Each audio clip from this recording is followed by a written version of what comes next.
Welcome, everyone. This is your friend, the DN What If, here with another exciting fanfiction. Today, we're diving into the story of What If Deku was Dynamite's personal assistant? If you enjoy this video, don't forget to hit that like button and subscribe for more fanfiction content just like this. Now, let's get started with the fanfic. One thing that most normal people don't realize is how much VIPs simply don't have enough hours in their days. Big-name celebrities, CEOs of conglomerates, high-rank pro-heroes. They all have, very literally, better things to do than stand around and wait for things to happen. That's what they pay other people for, to do the waiting for them. And the running, the lining up, the picking up, the ordering, the paying, all the little tos and fros that regular people need to do to get through their day. Katsuki wakes up and his coffee is waiting for him, nice and hot, breakfast already prepared. Low carb, high protein, no dairy, fruits for dessert. He reads through hero bulletins of the evening shift while eating, and pours himself a second cup of coffee that is also ready for him. He manages to take a shower by himself with no help, but his body wash, hypoallergenic, shampoo and conditioner, for his surprisingly soft delicate hair, shaving foam, aftershave and razor all get replenished like clockwork before they can even run low. He picks his own clothes to wear. He's quite particular about that, but they get laundered, ironed, folded and hung according to kind, then color, in his impressively large walk-in closet without him having to lift a finger. His leather shoes are always polished, even if he doesn't wear them often, preferring combat boots for workdays and sometimes sneakers on the weekends. His watches, some of them worth more than most of the cars plying the streets, are all sent to be cleaned regularly by professionals and are sitting prettily in their glass display cases. He also rarely wears them as they're useless in a fight, and he has a hero-issued wrist device that's a combined communicator GPS tracker and biomonitor, but he's being paid handsomely to wear them on his days off and non-hero uniformed events. One of his most talked about billboard ads has him wet from being in the ocean, conspicuously wearing a diver's watch and not much else. Why was he not wearing a diving suit and gear? Probably not that many people asked. Katsuki used to exit the elevator at the garage level and have the car already running and waiting for him.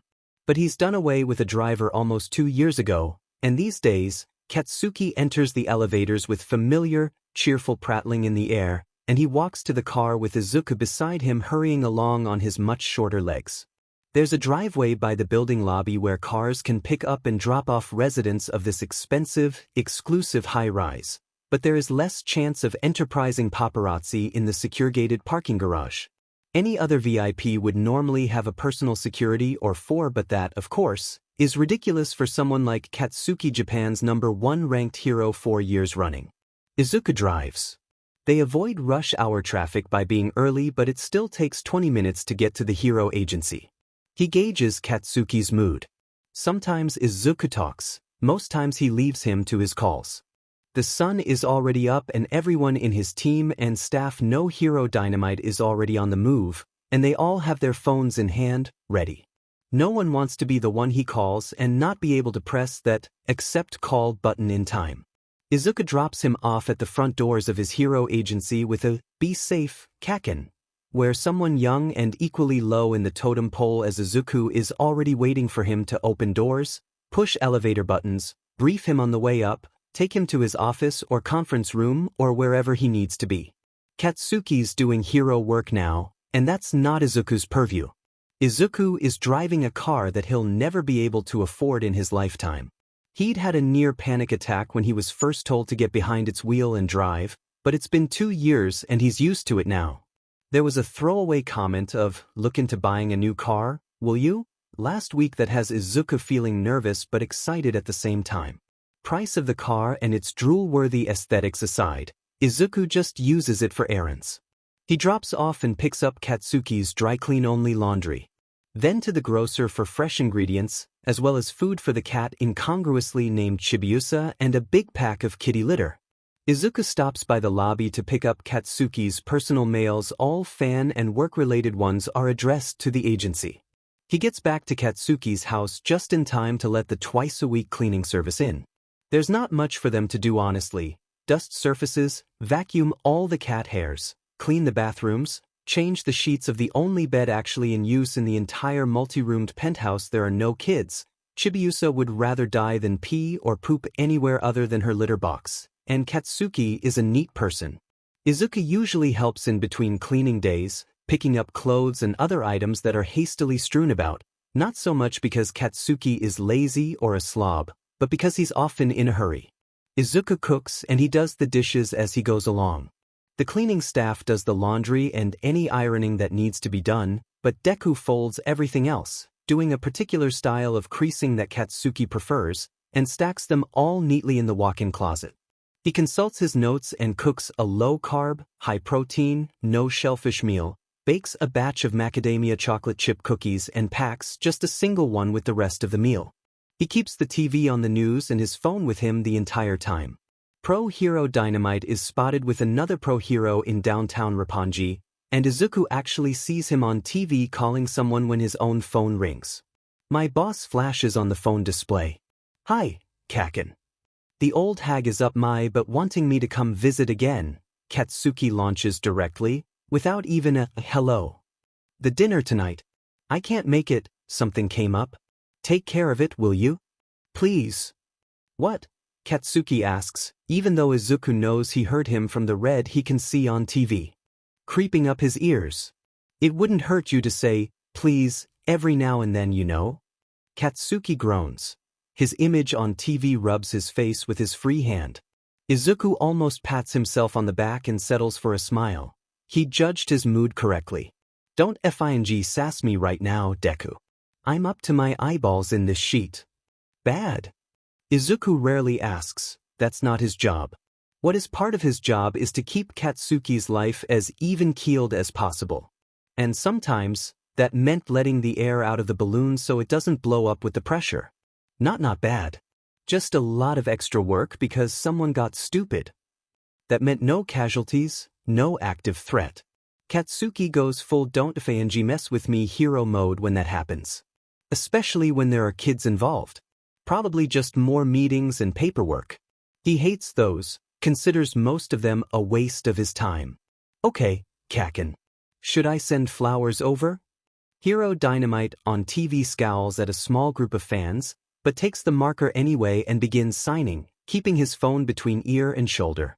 While he'd ignore a huge crowd making people call him arrogant and uptight, but conversely keeping his autographs much sought after, he'd sometimes stop for a few. Personally, Izuku thinks he doesn't like having to sign only a few, and because he really doesn't have time, leaving the rest disappointed. "Oh, why not? She knows it's from you anyway. She knows I always ask you first. So it is from you. I just place the order." Yeah, nerd. Get her some. And tell them we'll try to visit next week. I gotta go." He had finished signing things. "Be safe, Kaken. Later." And the line is cut. Izuku's next call is not to Bakuga Mitsuki but to Katsuki's administrative assistant. While Izuku is being paid to make Katsuki's personal life as KNK-free as possible, his AA is Izuku's counterpart, tasked to keep Katsuki's schedule straight and his work life as smooth-running as possible. Everyone and their mothers want a piece of Japan's #1 pro hero. Unfortunately, it's not that easy dealing with the volatile hero Dynamite, and this is the 5th one Izuku has met in the 2 years he's been working for Katsuki. It had become so bad at one point that Izuku has already taken over some of the things his AA is supposed to be doing. Izuku is now managing Hero Dynamite's professional social media accounts, answering his public emails, and dealing with his public relations team. It's the part of his hero work that Katsuki hates the most and where his temper is usually at its shortest. Izuku reads Dynamite's endorsement contracts now and all requests for appearances, and then summarizes them for Katsuki, telling him which ones he thinks he should accept.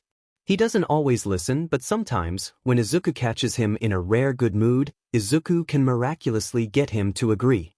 He always pushes for special campaigns like anti-bullying and school visits. He knows Katsuki enjoys those anyway but would never admit it. "Hello, Tanaka-san." Izuku chirps when the AA answers. "I was wondering where I could bring the boss's lunch today." Izuku didn't ask Katsuki earlier where he'd be for lunch because it's not Katsuki's job to tell him that. It's on Izuku to find out. The hero agency knows, down to the meter, where all their heroes on duty are, and their status is constantly updated as to schedule changes. Izuku doesn't have access to that information, but he's on file as allowed to know certain things about the number 1 pro hero. He's out at the moment but should be back here at the agency in 40 minutes. Izuku didn't need to know the who, what and why. He just needed the where and what time exactly. Great. Thanks. I'll be leaving from his house now and be there in 30. Text me if there are changes and I'll divert. Izuku grabs the bento, neatly wrapped in subdued colored furoshiki, and calls Mitsuki while driving.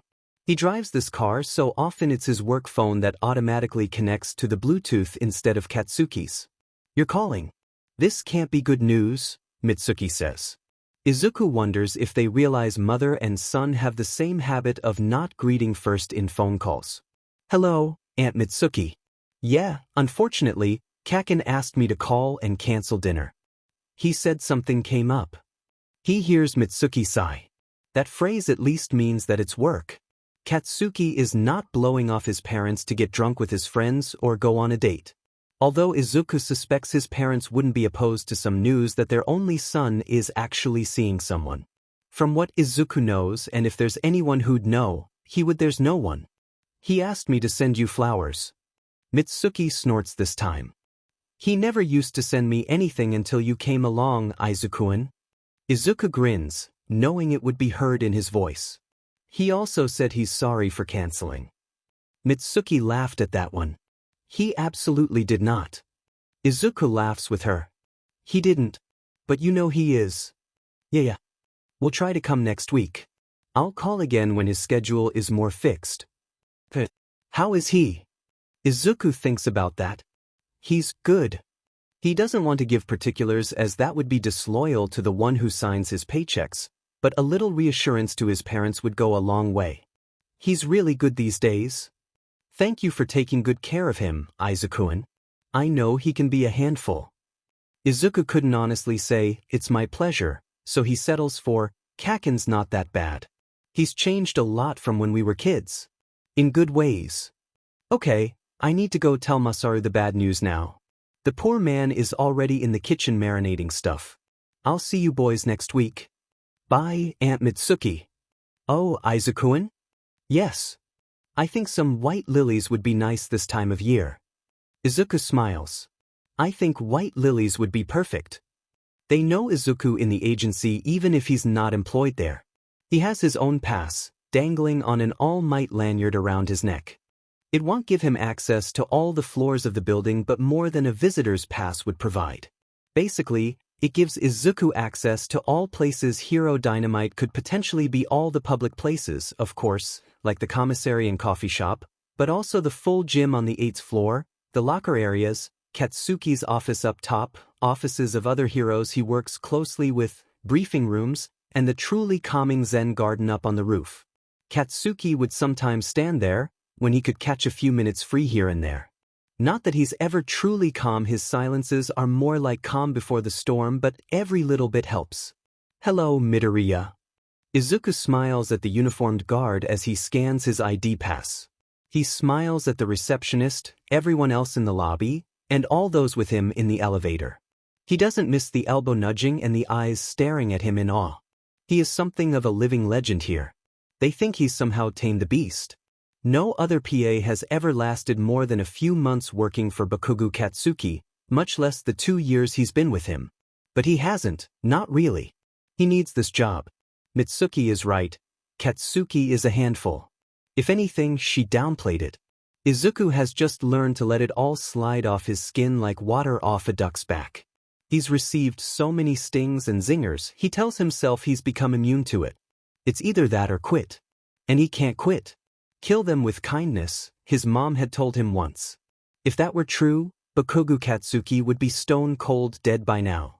Izuku heads straight to the top floor where Dynamite's offices are. He stops by Tanaka's desk and hands him a brightly colored sack of fresh-baked cookies with a "good luck, you can do this" thumbs-up sign.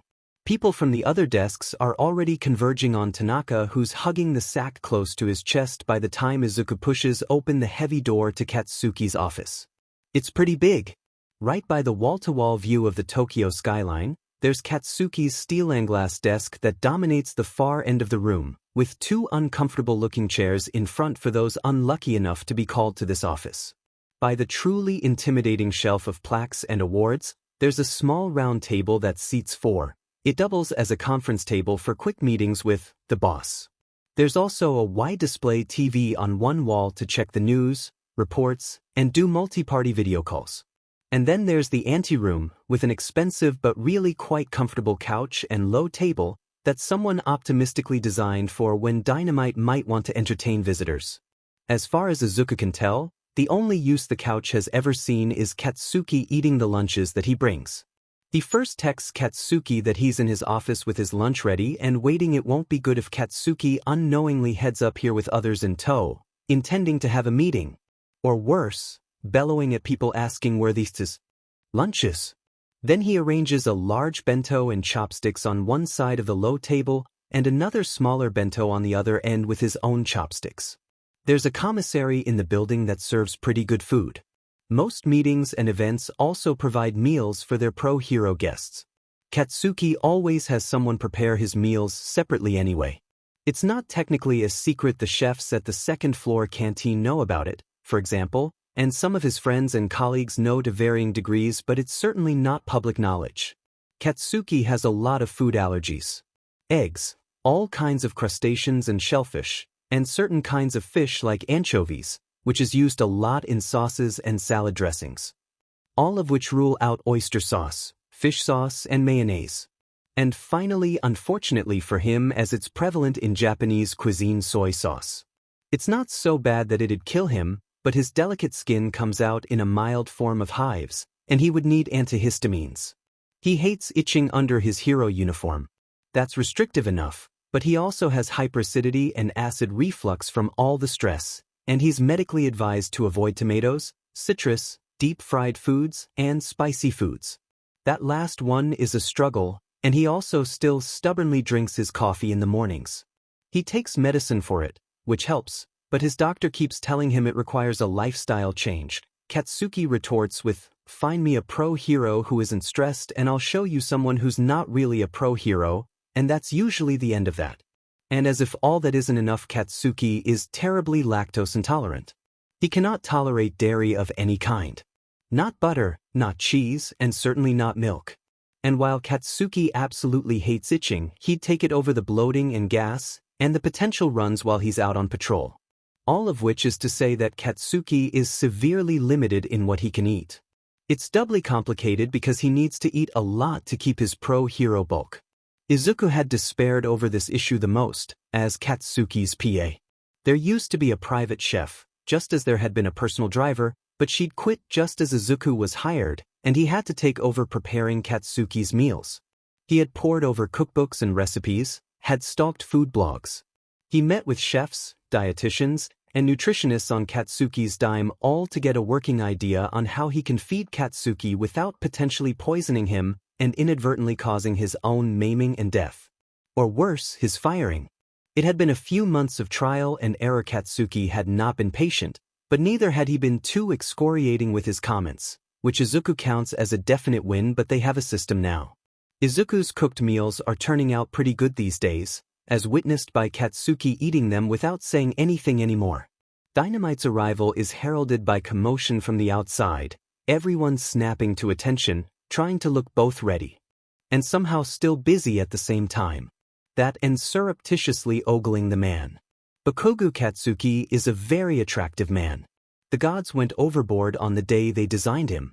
You can't be faulted if you are to call him beautiful. Those lips, almost always quirked into a smirk or a scowl, are positively sinful, and his eyelashes are wasted on someone who would never flutter them to get his way, but there is nothing effeminate about him.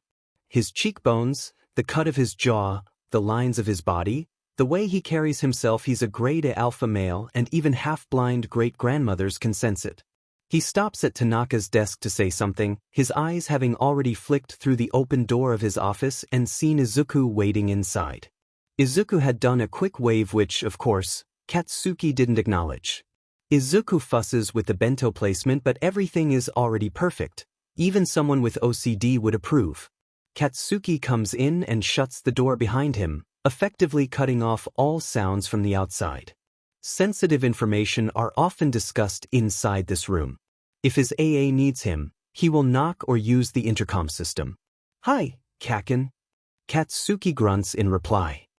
He slips off the across-the-body bag, drops it on the floor, and settles down on the couch in a graceless thump. A tired, savoring groan leaves his lips as his body conforms to the couch. It really is comfortable. Izuku feels a twinge of sympathy for him. The day isn't even half over and he looks ready to fall asleep right then and there from exhaustion. He doesn't ask if Izuku was able to call his mom and cancel dinner. He knows Izuku did. He doesn't ask if Izuku has done all the other tasks he is supposed to do. Nor did Izuku report what he's done so far. Those are the exact details that Katsuki is paying him to take care of, so he doesn't have to think about it. Katsuki expects his PAs to do things as they are supposed to be done. So far, Izuku seems to be the only one who'd been able to do them perfectly. Katsuki finally straightens from his slump and reaches for his chopsticks and bento. Izuku takes that as his cue to reach for his as well. Katsuki's chopsticks is a deceptively simple brownish-black pair. Like all his other things, it's handcrafted and expensive. This particular pair of chopsticks took 2 months to make, with 20 layers of lacquer, each one applied then sanded almost all the way, over and over, until you get that perfect elegant finish. Izuku's is a pair in All Might Silver Age theme. Izuku hadn't always eaten with Katsuki. He used to only prepare his meals, set the table for him, then make himself scarce while still being within hollering range should Katsuki need him. He used to use the time Katsuki ate breakfast doing small tasks, like feed Chibiusa and make Katsuki's bed, then clear the table and wash the dishes when Katsuki took his shower. One morning, a few months after he started, Katsuki had come out to the breakfast nook, looking his usual. Sleep-rumpled self, pajama bottoms riding low on his hips. Izuku had sorted and folded Katsuki's pajama bottoms hundreds of times by then, but he had yet to see if the matching tops even saw any action. They all stay perfectly folded, their 100% Italian silk selves languishing in a drawer. Seeing watches that cost more than his annual rent every day didn't even make Izuku blink. But he'd been sorely tempted to liberate the pajama tops a time or two for his own use. Surely Kaken won't miss what he doesn't use, right? Right? Izuku had just been setting the fresh pot of coffee on the table, Katsuki's meal already laid out. "Morning, Kaken." He has learned to tone down the exclamation points until at least after Katsuki has had his first cup of coffee. Izuku is not a morning person by any stretch of the imagination, but he's usually been awake an hour and a half by the time Katsuki comes out for breakfast, and has already had his second, if not third, cup of coffee. Katsuki frowned at him, worse than usual, making Izuku's smile falter a bit. He'd only been working for Katsuki a few months and there were still many landmines he wasn't familiar with. "I hate people hovering when I eat." Which was fair. Izuku would hate that too. Except he didn't hover. He left the man to enjoy his breakfast while he did what he could tidying up the penthouse. Before Izuku could scramble for an explanation, an excuse, or drop to his knees and beg for another chance, Katsuki had pulled the rug from under him. "Grab a plate and sit the F down." Izuku hurried to comply. He eyed the spread and not the topless man sitting a few feet away from him. He had learned to keep his eyes averted during pre-breakfast encounters the hard way. Morning wood is a thing telling Izuku his employer's cardiovascular functions are all A-OK and silk trousers do not leave much to the imagination. But now it had the added dimension of Katsuki sitting there eating all pecs, biceps, and sleepy bedroom eyes. The good thing was that there had been a lot of food to focus on. Katsuki eats like the big man he is. But Izuku had prepared this with Katsuki's exact nutritional needs in mind. He filled his plate with the barest minimum, making a mental note to increase Katsuki's lunch portions to compensate. They ate in silence. Izuku nibbled on his coconut oil almond milk unsweetened applesauce pancake, confused but grateful for the small meal he hadn't had time to eat yet in his rush to get to Katsuki's place. He usually grabbed a curry or melon bread during one of his errands. Izuku stuck to drinking water, mostly because he's already had a cup of coffee at home and another from a vending machine at the train station, but also because he only prepared exactly what Katsuki needed 1 cup for during the meal, and another to sip while he pored over the rest of the reports.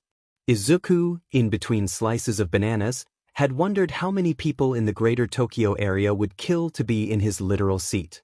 Right then, and briefly toyed with the idea of doing a raffle for it would likely solve all his money problems in one fell swoop. But then wisely remembered his non-disclosure agreement.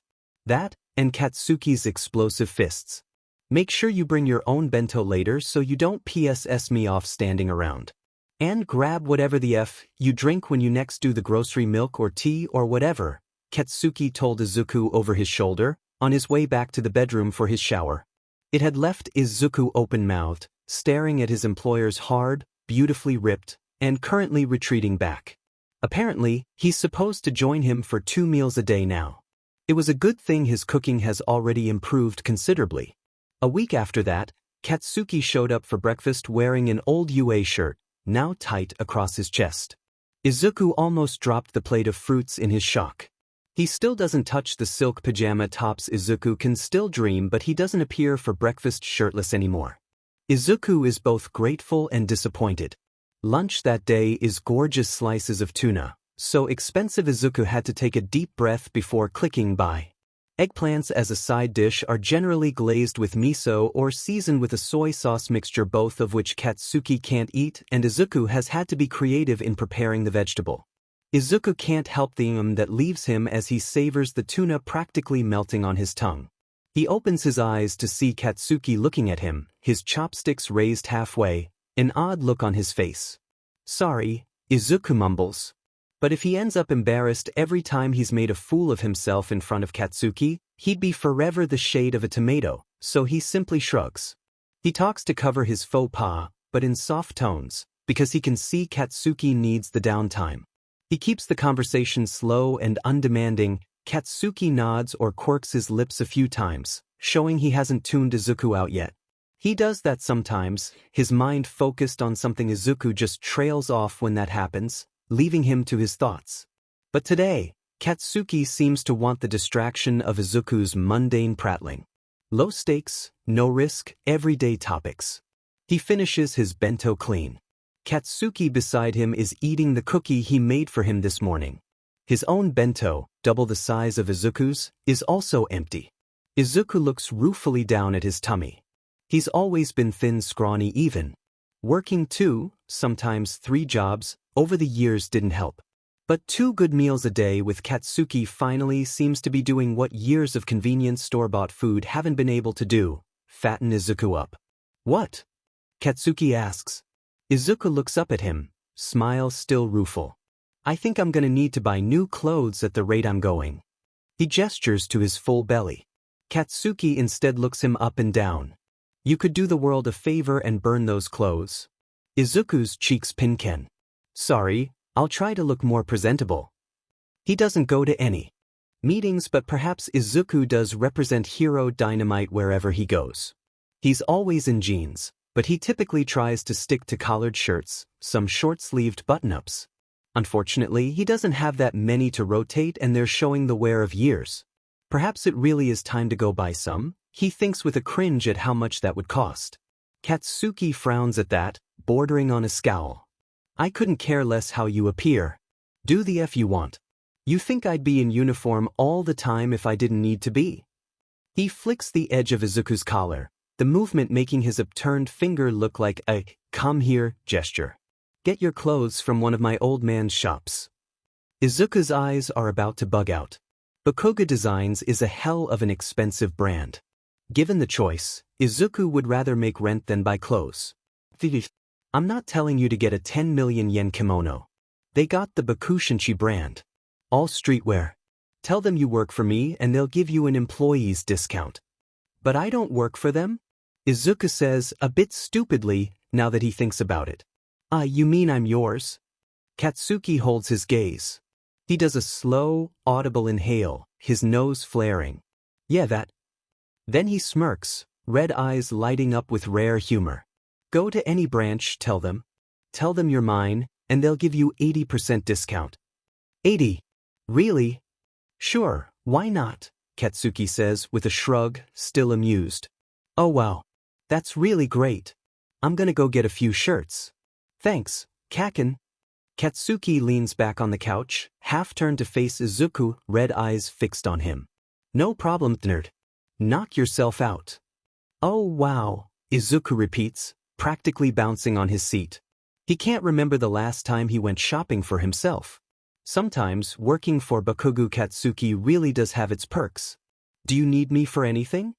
Izuku asks as he's packing away the used bento.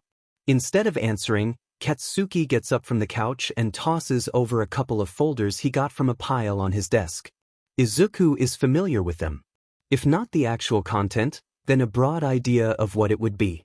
The folders are beautifully designed things, one bright and colorful, the other luxuriously elegant, all with logos and taglines he's sure the companies paid someone handsomely to create. Izuku settles himself on the meeting table. They're endorsement proposals. The Hero Agency has a lawyer on retainer for this, to make sure it's not damaging to the agency's vision and reputation. They also have a PR team for the whole cadre of heroes under their wing, Dynamight being the brightest star. The PR team sometimes clashes, sometimes joins forces, with the outside marketing agency who represents Katsuki. All this on top of Katsuki's personal lawyer from a distinguished old firm that's been in charge of looking after the Bakugo family's legal concerns for years. Like it or not, Pro Hero Dynamite is a brand, and he's one of the biggest names currently out there. It used to be that proposals were screened before they even got to Katsuki. He likes it that way. It's Izuku's big mouth that had landed him in this mess over a year ago. But if you never see all of them, how do you know they're not turning down things you'd probably have fun doing? And doing it in your name, too. Katsuki scoffed. What on earth do you think I'd want to do? I want to get away from all this crap as much as I can. Izuku hummed, looking down on his bento. Remember when we were kids? Crimson Riot went to our school? He was only beginning then. I think he just broke top, but he spent an hour with us. We were all sitting on the gym floor and he answered questions, and that was pretty nice. It's one of my best memories in grade school. Katsuki paused, clearly thinking of the same memory. They'd been in 3rd grade, just as school started. Katsuki already had explosion and was one of the most popular boys in school. Izuku, of course, had always been quirkless. You always did like heroes, even back then, Katsuki said. Izuku smiled. I always had you in front of me, Kaken. That earned him a startled glance, and it made his smile widen, amused at the reaction as if Katsuki hadn't known how much Izuku admired him, even when they were kids. He had never hidden it. I imagine other kids would love to have you in front of them, too. Don't you get invites from schools? Uradara was such a nowhere school, but even we got some heroes every now and then. Katsuki frowned. Stop by the 10th floor on your way out, Deku. Check with PR on this. The PR team's response had not been good. Perhaps Izuku could have presented it to Katsuki more diplomatically when they were next alone together. Maybe Izuku could have dealt better with the hapless PR person who had been there that day and was unlucky enough to answer smiling Izuku's questions. But he had been angry, furious, thoroughly offended on behalf of his erstwhile childhood friend and now employer. Izuku told them, in words so formal and excruciatingly polite there could be no doubt he was insulting them, that they were wrong about Pro Hero Dynamite, and they should be ashamed for doubting where his heart is when it comes to being a true hero. Then he stomped back up Katsuki's office, and snapped a question at his then AA, asking whether Katsuki was free to see him. He had looked so fierce, his sunny smile uncharacteristically missing, that the poor AA buzzed him inside without even checking with his boss. Katsuki looked up when he entered, saw his face, and leaned back on his leather seat. That bad? He asked, his jaw already clenching. Izuku paced the entire time, back and forth in front of Katsuki's desk, hands slicing through the air before him in agitated gestures as he questioned the intelligence and parentage of everyone involved in the agency's PR team, some of whom he has met before, and Katsuki's marketing team whom Izuku still hasn't. What did they expect you to do? Eat children? The audacity of people to presume that your lack of patience at their incompetence in any way extends to your treatment of actual, literal kids. So you're not All Might. Why does that matter? No one else can be All Might. He's retired and gone. You're #1 Pro Hero Dynamite. How are you in any way, shape or form incapable of following the footsteps of the one person I know for a fact you admired since you were 4? So you're not the symbol of peace. Ooh. Kids are hooligans. They love how vicious and feral you are and how you always win. Why on earth do they think schools and educators keep asking for you, if they didn't think you'd do their children any good? Do they think middle school PE teachers worry about the kind of truthful crap that comes out of your mouth, or maybe they're more concerned about whether you can motivate their students to focus on sports and maybe get scholarships for university? It went on for a while. Katsuki didn't say anything until Izuku ran out of breath, but not quite of things to say. He finally stopped in the middle of the room, huffing, green eyes blazing with righteous fire. I take it, they have been getting invites for me to appear in schools? Yes. Dozens and dozens every term. They all turn them down. All sorts of campaigns too. Anti-bullying. Women empowerment. Some farming cooperative that wants you to help them draw attention to a new kind of super beans that will save their industry. It suddenly occurred to Izuku that he may have stepped over the line with his boss. Katsuki was just looking at him. Aren't you mad? Izuku asked. He was still on the edge of righteous ire, but calming down. You seem angry enough for both of us. Izuku flushed. I hear what your detractors say about hero Dynamight, he said, as if the person in front of him is different from the #1 hero. Too reckless. Too arrogant. Too concerned about numbers to actually care. They don't know you at all. Katsuki leaned forward, placing his hands on top of the desk, fingers interlaced together. And you do. Izuku felt something in his stomach roil in mortification, but he stood his ground. I know you more than you think, Kaken. I'll bet I know you more now than anyone else does. And the rest, as they say, is history. The following day, there was a hastily arranged meeting between Katsuki and everyone involved in handling his image and likeness. Izuku had come with him. While knowing down to his bones that he was in the right, Izuku had been brought up too well by his mother and opened the meeting by bowing in apology to the agency's PR team. Or at least, he had begun to. He found himself suddenly hauled upright by the scruff of his shirt and summarily shoved behind an obviously irritated Katsuki. Izuku has received many glares from him over the last 2 years that one is still one of the worst he's ever gotten. Now, Izuku is charged with going through all requests for Bakugo Katsuki and or Pro Hero. Dynamite's presence, be they actual event appearance, or ads, photo shoots or interviews. He's not privy to the entirety of Katsuki's work schedule. There are legal issues he cannot resolve on his own. But that's not what Izuku is being tasked to do.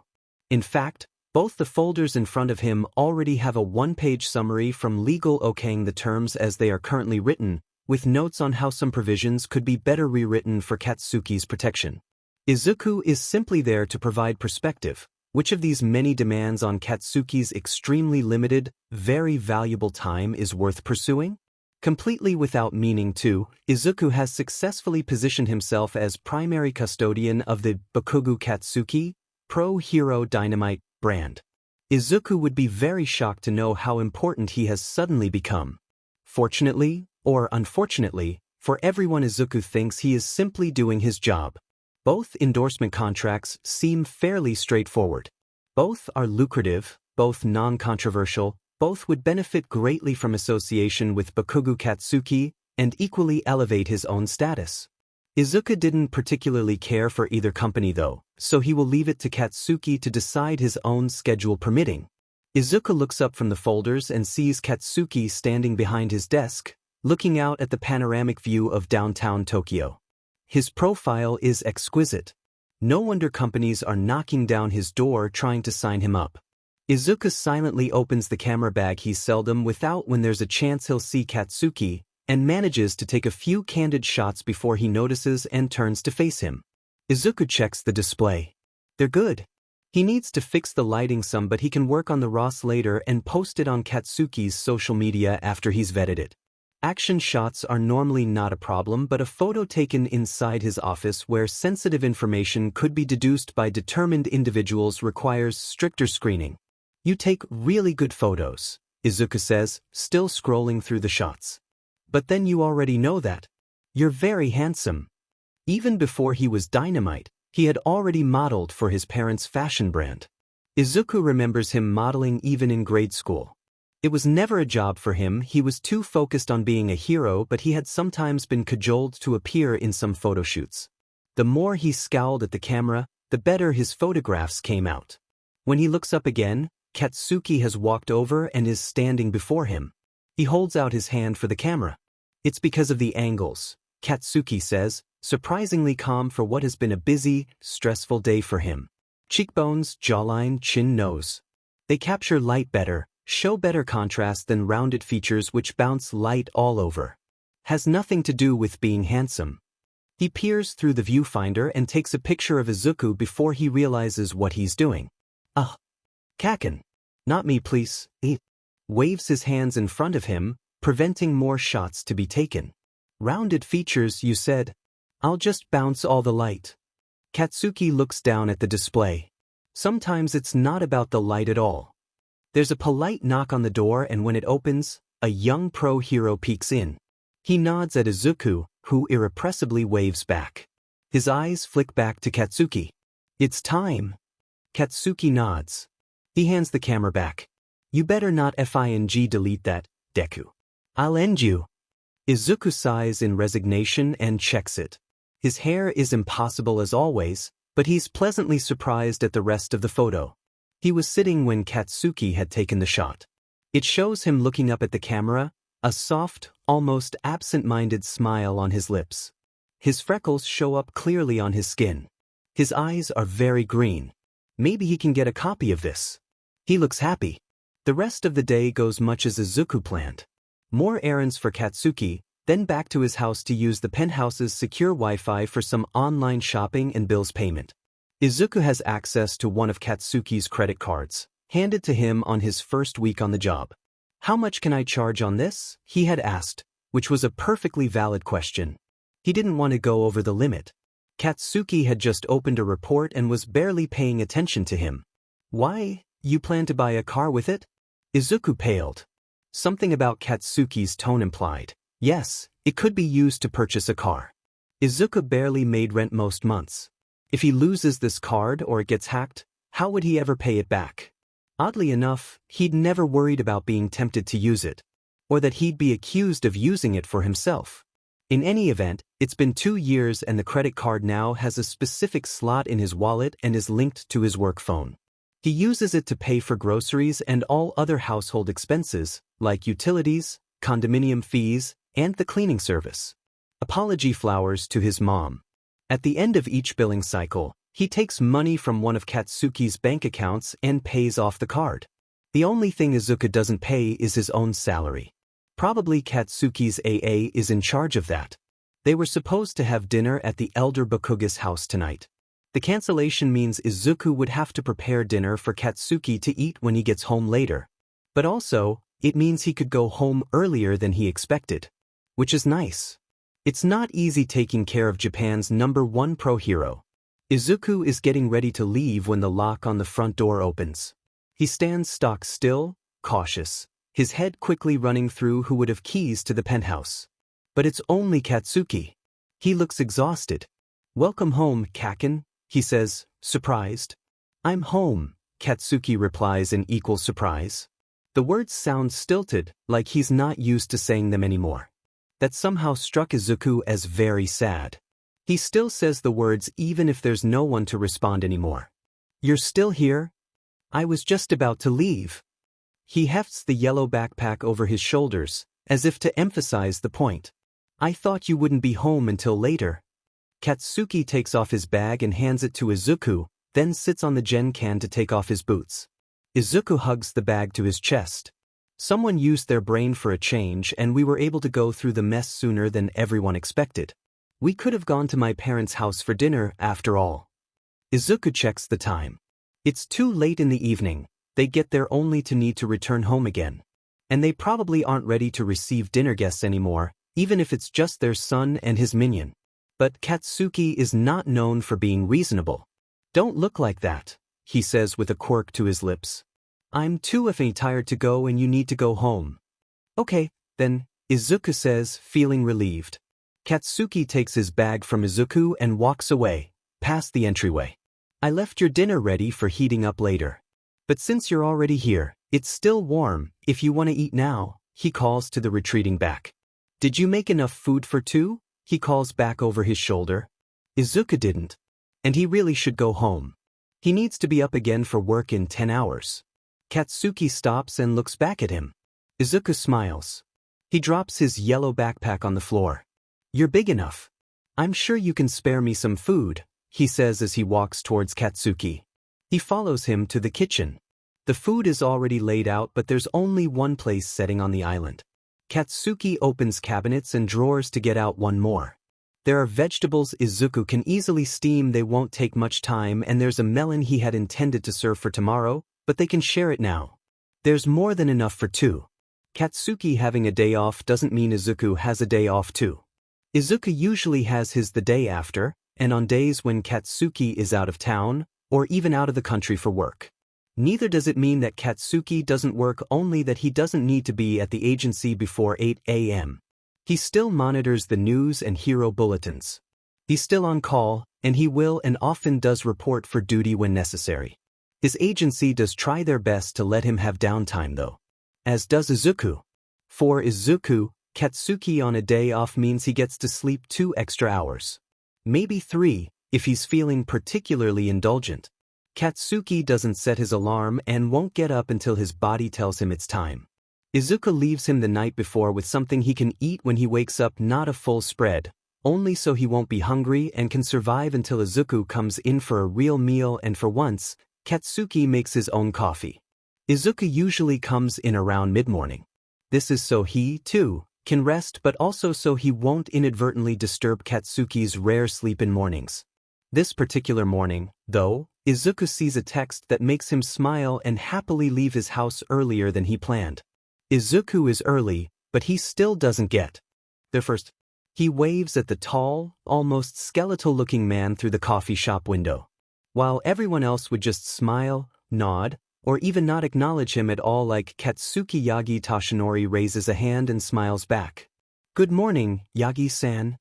You are looking very well, Midoriya Shounen. Instead of more social platitudes, Izuku looks him up and down and peers up his shrouded eyes. Bright blue eyes peer back at him from sunken sockets, expression indulgent, allowing the examination. You look very well too, Isen, Izuku says softly, closing in for a quick hug. Yagi pats him on the back. I am doing all right. I'm sorry to always worry you, but thank you. Izuku had been a young boy wandering around the hospital corridors when he first met Yagi Toshinori. He'd made a wrong turn somewhere and ended up at a different section of the hospital. There was a man standing outside one of the rooms. Izuku thought he looked cool with his sunglasses on, not a doctor or nurse or sick or any of the usual visitors. He came up to the man, looked up and up and up, and said, "Hello." Izuku had been young enough that the man automatically looked around for a minder he ought to have with him. "Hello," the man said back, when it became obvious Izuku was alone. "You shouldn't be here. This is a restricted area." Izuku frowned at the difficult words. "My name is Midoriya Izuku. What's yours? Where are your parents?" Izuku shrugged his skinny shoulders. "Mama is asleep. Papa left."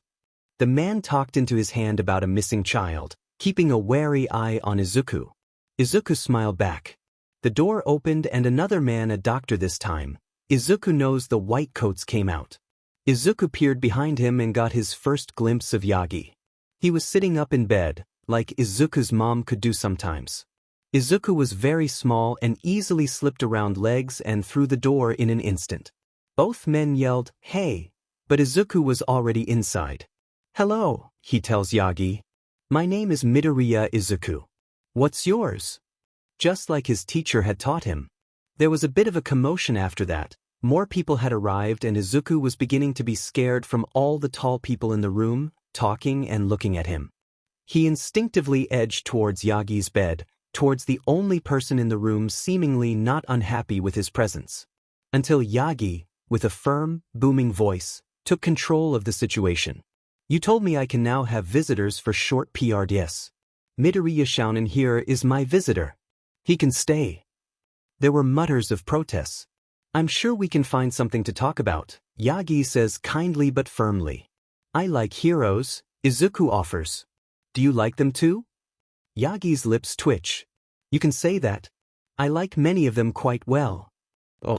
Well, me and Kaken, we're gonna be heroes one day. You wanna see who our favorite is? Izuku said, all excited.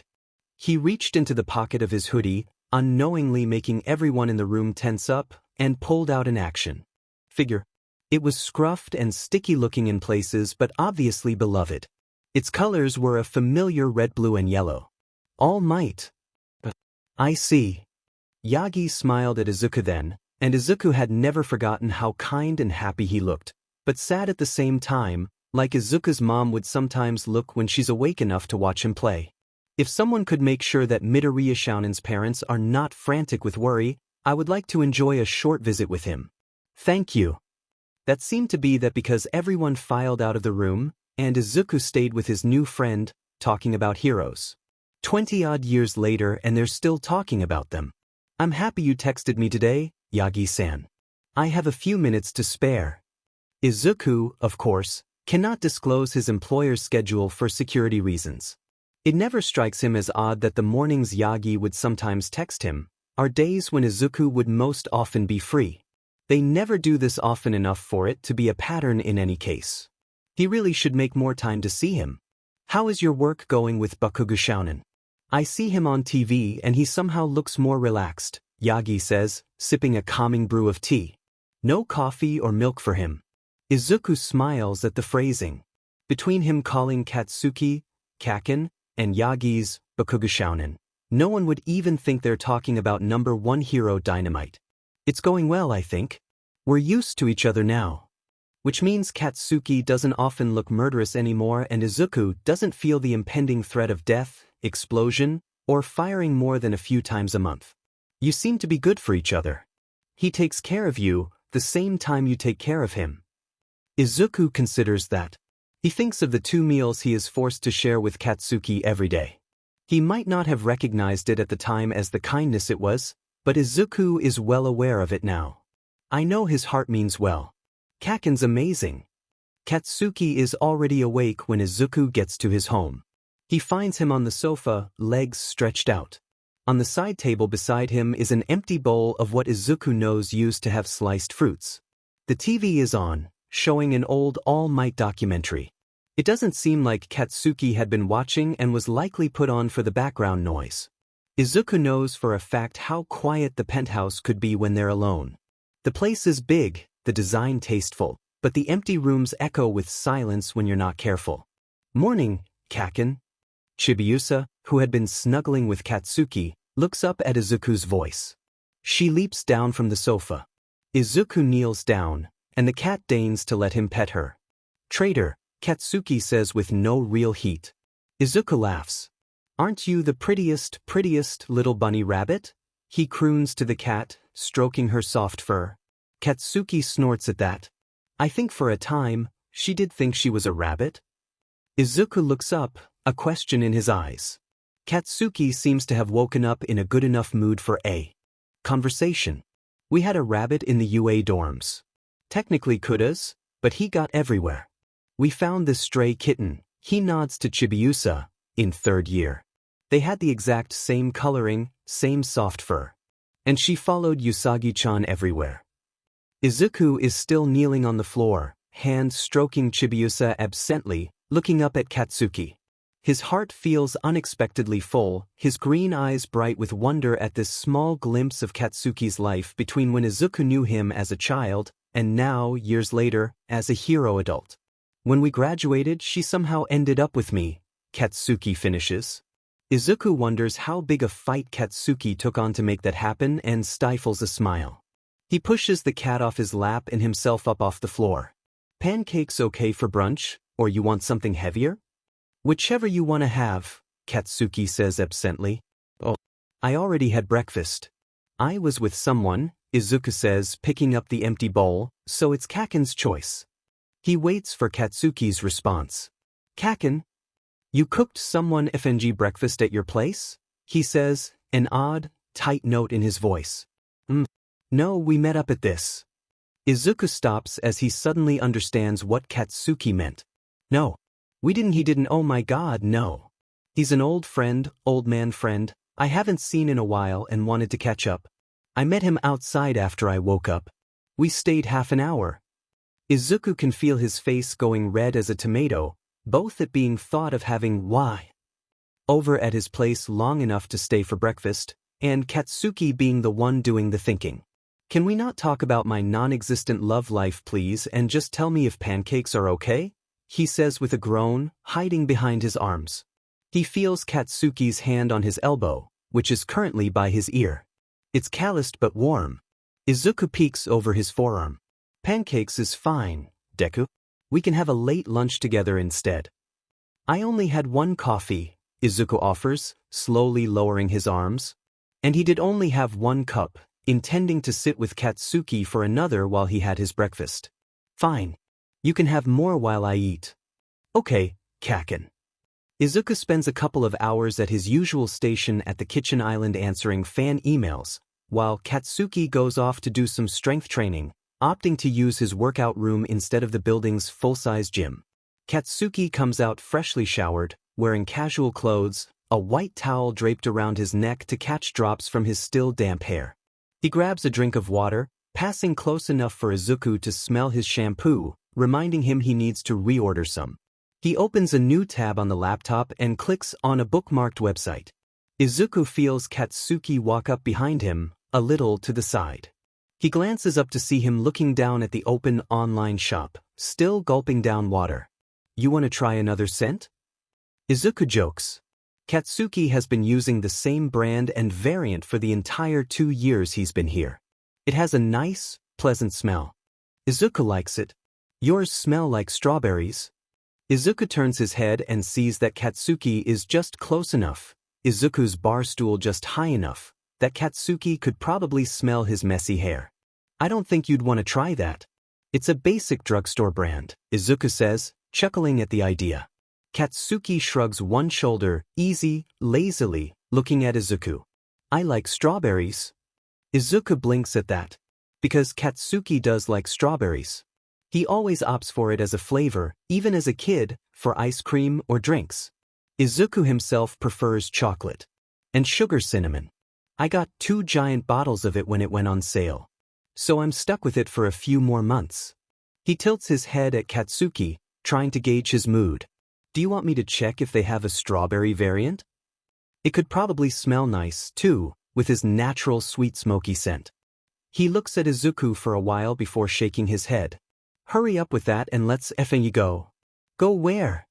Izuku asks, clicking on the buy button to finish the transaction. He doesn't have anything urgent to do that he can't reschedule to accommodate Katsuki's needs. Out. It seems that Out is the flagship store for Bakushinchi. It's not the closest they could have driven to, but it is the biggest. Katsuki is wearing his inconspicuous clothes. Basic jeans, black shirt, a slightly oversized jacket, then a cap and eyeglasses as an attempt to disguise his distinctive hair and well-known features. But Izuku strongly suspects that Katsuki could dress in sackcloth and douse himself in ashes, and he would still turn heads and not because he's covered in ash. Perhaps the cap and eyeglasses are enough to hide his identity with that prominent hero bulk though. Izuku isn't entirely convinced, but people still stare and bump into things as they walk past them. Katsuki doesn't have his face plastered on Bakushinchi's many posters. That honor goes to a young, up-and-coming actor with a nice smile, and a pretty idol with a huge following. Katsuki's photos are at the Bakuga design stores in other, more exclusive shopping centers. Izuku has seen it, of course. Katsuki looks devastating in a tuxedo, glowering at the camera, as if asking why they're wasting his time when he's on his way to a special event, with a special someone. It's very effective. They seem to recognize him at the store though, despite, or maybe because of, the bare effort disguise. Or perhaps they are expected, as the manager herself greets him by name when they walk through the front doors. But why Katsuki would call ahead himself and not ask him to do it, Izuku cannot say. Go shop, nerd. Katsuki says, shooing him off. He turns to the manager. Leave him the FB, he'll ask for help if he needs it.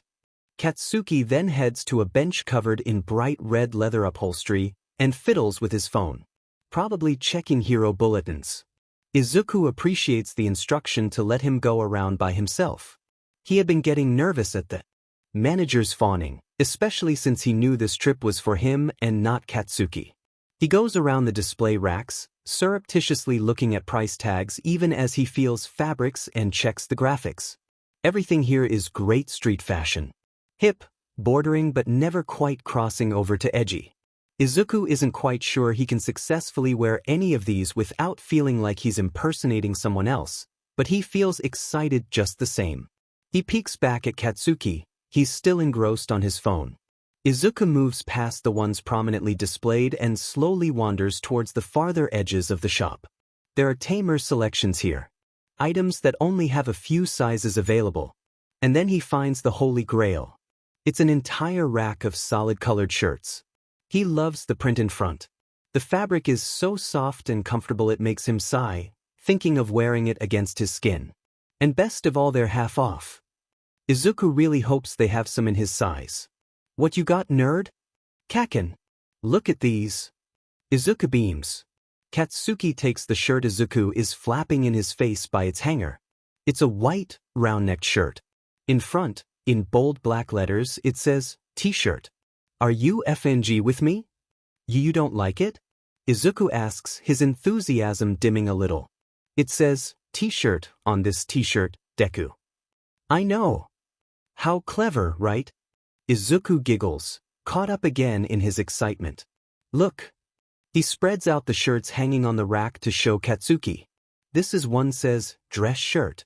This one, raglan sleeve shirt, even if it's just normal sleeved. And this, he reaches for a black one. It says, tuxedo, Kaken. I can wear it when you wear your actual one. We'll match. Myriad expressions cross Katsuki's face, one after the other. Izuku may have seen despair in the red depths at one point, he's not sure. It's on sale too, Izuku says helpfully.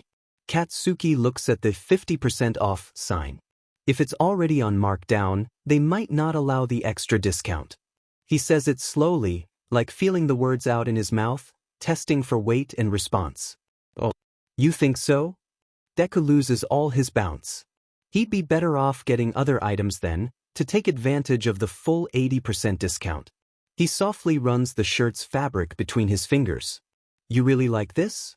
In this entire FNG store, this is what you like? Katsuki asks. Izuku lets the fabric go. It's alright, Kaken. It's a huge store. I'm sure I'll find other things. He smiles up at Katsuki. Katsuki breathes out. He sounds pained. Izuku steps away from the rack, but Katsuki grabs him by the arm. Deku, wait. Go find your size. I'm gonna talk to the manager. Check their policy or whatever. When Izuku hesitates, Katsuki takes the tuxedo shirt out from the rack and shoves it at Izuku's chest. Go. Izuku heads over to the fitting room. He loves it. He opens the stall door to check himself on the full-wall mirror outside. Katsuki is there. Izuku happily preens for him in the polo shirt, feeling all bubbly inside. You are such a dork, Katsuki says, shaking his head. Izuku laughs. No sense denying the obvious. Did they say yes? HM? Yeah, sure. Discount on top of the sale price. Alright, I'm gonna get 10 shirts. 10 of them? All like that. Katsuki rubs his temple. Izuku immediately worries that he's getting a headache.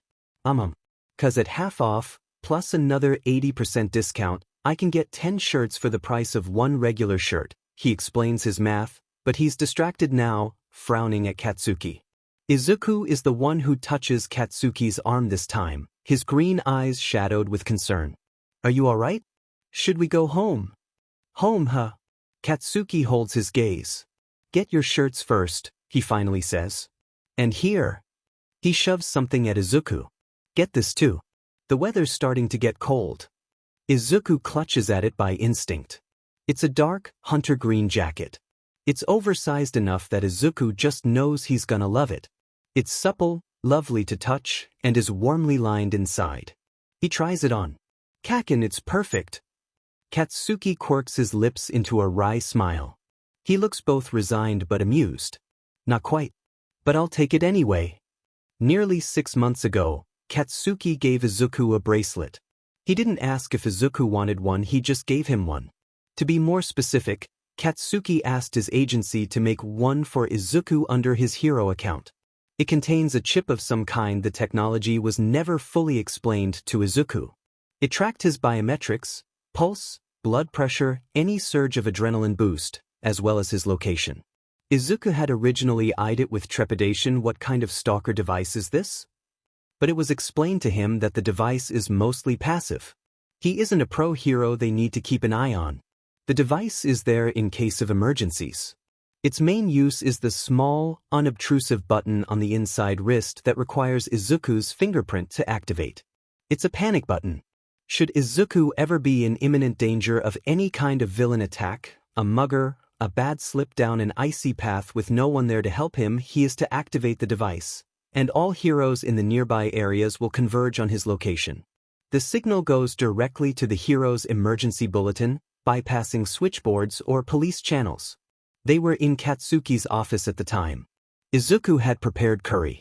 He was fully expecting Katsuki to complain about the spice level, but doctor's orders are doctor's orders. Leave lunch alone for a sec, Deku. I want to give you something. Izuku dutifully stopped setting up lunch and trotted over to Katsuki by his desk. Katsuki opened a square box with the Hero Agency's logo on front and Dynamite's right under it. Inside rested the bracelet. It was black, 2 thin strips of braided leather, held together by 2 discrete metal clips on either side of a Dynamite logo clasp. The clips and logo were a warm red-gold shade that looked suitably orange enough to evoke Dynamite's colors. Izuku didn't know much about men's fashion, but its very simplicity screamed expensive to him. That, and it was from Katsuki, who didn't own anything cheaply made as far as Izuku could tell. Izuku didn't have much left over from his salary for luxuries, and hero merch definitely counted as luxuries. It didn't mean he didn't ache with want down to his soul whenever he saw them, and this particular Dynamite merch made him ache very deep indeed. Katsuki took his left hand and snapped the bracelet in place. It looked gorgeous. Manly but fashionable and classic all at the same time. Izuku wanted to be buried with it. Katsuki stroked the logo his thumb big enough that it brushed Izuku's skin under it. Are you branding me, Kakin? Izuku tried to joke. He really wanted the bracelet. Katsuki's thumb stopped, right over Izuku's pulse. It's an emergency device. We need to go down to support after lunch. They'll calibrate it for you and explain the details. Oh, do I have to pay for it? Katsuki gave him a look that Izuku knew very well. Stop asking stupid FING questions. The whole building was familiar with it. They went down to support on the 8th floor after lunch. Katsuki did complain about the curry. Izuku cheerfully reminded him he's on a low-spice diet. Izuku's ID didn't allow him access to this floor, and he could only go here if accompanied by Hero Dynamite or someone equally authorized. Katsuki didn't stay. He just made sure Izuku got to the right lab and left him there. Someone else would escort him out. A woman about his age with fascinatingly large glasses assisted him. She scanned Izuku's fingers for prints, all 10 of them, making sure to get all the arches, loops and whirls, and answered his questions while she fiddled with the bracelet. She explained that the leather wasn't really leather. Izuku could wear it in the shower if he wanted without damaging it.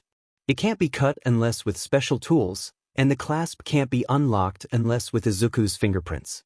He was encouraged to wear it at all times, but at the very least, whenever he leaves the house. I must say, it's one of the most beautifully designed we've had done. Dynamite has excellent taste. I thought it was standard issue or something. Oh, not at all. There are 2 basic designs. She slid her chair back and reached for something. She showed him a black leather band and a silver chain link with plate. If the hero isn't fussy, their family can get either of these. We can do other colors for those who don't like black leather or silver. But Dynamite had that design specially for you. His parents also have theirs, but they look different. His mom's is super nice too. Izuku was about to stop breathing. He had on his wrist a limited edition Dynamite merch. One of a kind. He tried his best not to hyperventilate. Okay, the support tech continues, oblivious to Izuku's inner crisis. I guess I don't really have to tell you, since you're in the industry, but you can't tell people about the device, yeah? As far as the world knows, it's just a bracelet. Its effectiveness is lessened if people know you have it. Villains would go straight for it, to stop you from activating the alarm. Izuku nodded. That made sense. What does your bracelet look like? The tech lady looked at him funny. I don't rate that high. What do you mean? That's for heroes' family only. So they can go out there and not worry about the people they love being targeted or ransomed for their cooperation. But I'm not Dynamite's family? Izuku said, confused. Well, we also provide it for VIPs. Very VIPs. Like the Prime Minister. Izuku had to laugh. I'm not the Prime Minister.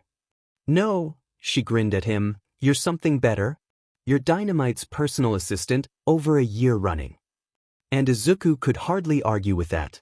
He wasn't irreplaceable, far from it, but he was important, in his own way. Katsuki would really hate to start from scratch with another PA. It felt nice to have tangible proof of Katsuki's appreciation, sweet icing on the hefty bonuses he already receives. Afterwards, he texted Katsuki. I'm done with support. Thanks, Kaken. His phone buzzed almost immediately after. Stay out of trouble. For weeks after that, Izuku had scenes playing in his head of him accidentally activating the alarm while shopping, and a dozen heroes appearing to rescue him from overpriced tomatoes. He made sure not to fiddle nervously with the bracelet, keeping his fingers and their prints as far away from the button scanner as he could without cutting his own arm off. But as with other things involving his work as Dynamite's PA, Izuku gets used to it. He seldom, if ever, takes it off. It's snug on his wrist, and he likes to look down and see Dynamite's logo. It's comforting somehow. Like he's part of a team and won't be fired unless he makes a really big screw-up. Izuku is not sure why these things keep happening to him, but he certainly never intends it. There is a popular coffee and bake shop near Katsuki's building that sells good quality bread. While Izuku himself loves the soft, fluffy goodness of the Japanese bread, his poor, unfortunate employer can only eat the butterless, milkless, eggless variety, and this particular bakery does excellent French bread. The place is upscale, as is the entire neighborhood, really, and the prices are out of Izuku's budget, but it's Katsuki's credit card that would be doing the purchasing, so that's alright. Katsuki doesn't really eat bread much, preferring rice meals.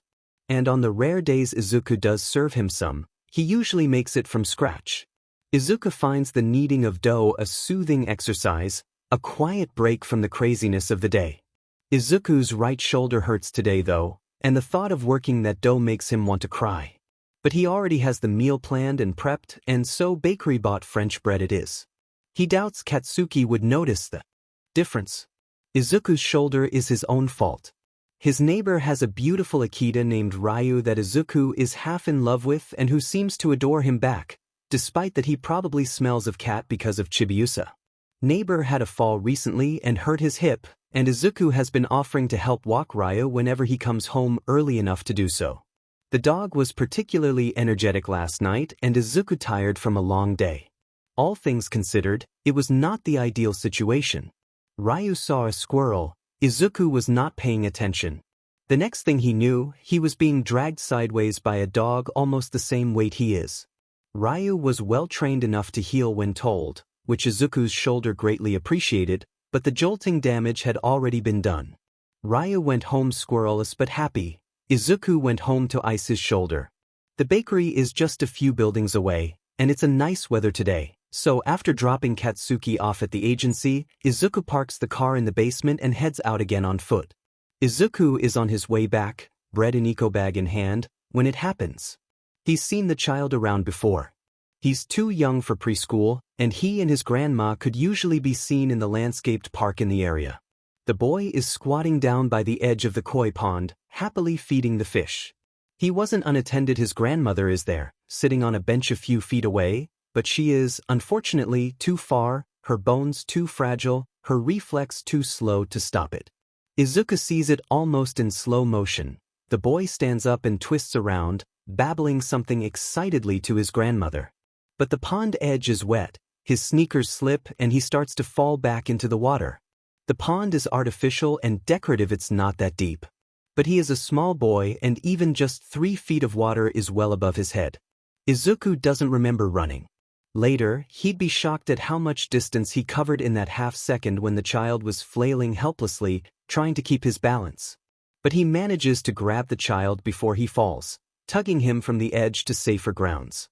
Unfortunately, momentum and physics are not on his side and Izuku ends up in the water. He comes up drenched, with moss on his hair and lily pads on his shoulder, the water reaching up to his waist. He fervently hopes he didn't land on any koi when he fell. His eco bag is floating beside him, but the bread is now being busily nibbled on by the fish. The child is bawling, more surprised than hurt, and his grandmother is trying to soothe him. She thanks Izuku profusely and apologizes even more effusively. He waves it away, neck and cheeks crimson with embarrassment, and tries his best to simultaneously bow and sidle away as fast as politely possible, his sneakers squelching with pond water. He walks the few meters to Katsuki's building. Both security and reception's eyes bug out at seeing him, but he smiles and waves as if his clothes are not plastered wet against his body. And he's not trailing puddles of water behind him. Izuku enters the private elevator that leads directly to Katsuki's apartments and spares a thought for the poor person that would now have to clean his mess at the lobby. His wallet is fat with water, but the key card still works, which is a mercy, and he's able to operate the elevator. Finger on the scanner opens the elevator door to a tastefully appointed foyer, separated by a narrow hallway from Katsuki's main living area. Shoes off, wet contents of his wet pockets on the marble counter. Izuku's phone's the work phone, and his personal one that's older than most children in grade school are both dead. He sighs at the unexpected expense, but there's nothing to do for it now. He'll store them in the rice bin later and hope for the best. There are 4 bathrooms in this home where only one man lives. Izuku heads to one of the guest bedrooms, grabs a towel, and strips for a shower. Katsuki wouldn't mind. The toiletries are the same ones that Katsuki uses, and Izuku appreciates how silky smooth his hair feels after. He picks up his wet clothes and, covered only with a white towel around his hips, he throws them in the washer. His shoulder has begun aching again, an offshoot of reaching for the child earlier. Izuku wonders what to do now. He knows for a fact that Katsuki wouldn't mind him using the guest bathroom or towels, but Izuku would draw a line at rooting around his employer's closet for something to wear, his heartfelt yearning for Katsuki's silk pajama tops notwithstanding. His bag and laptop, though, are still in the car where he left them, and his phones are dead.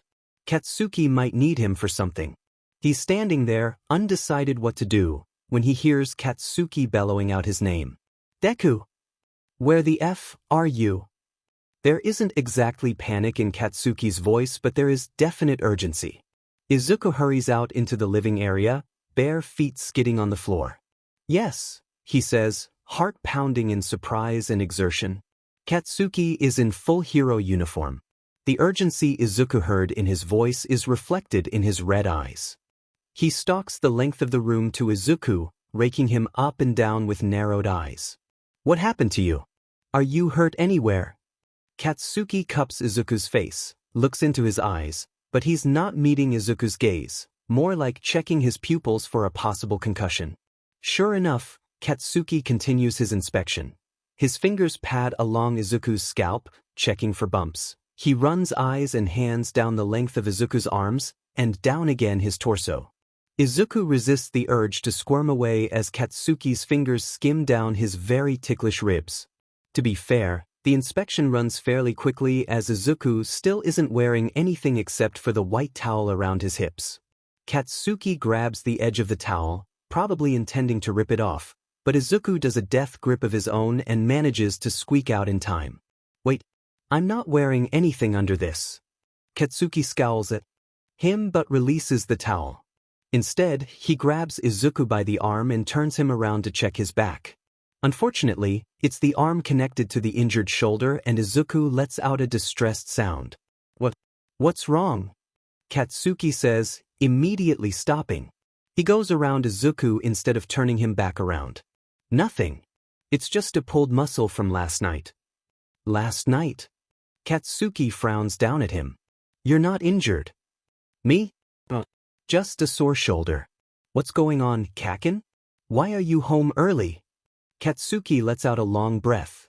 He runs one hand through his hair. Contrary to public speculation about it, he doesn't wear wax or any kind of hair product. The pale strands naturally spike that way, part and parcel of his explosive nature.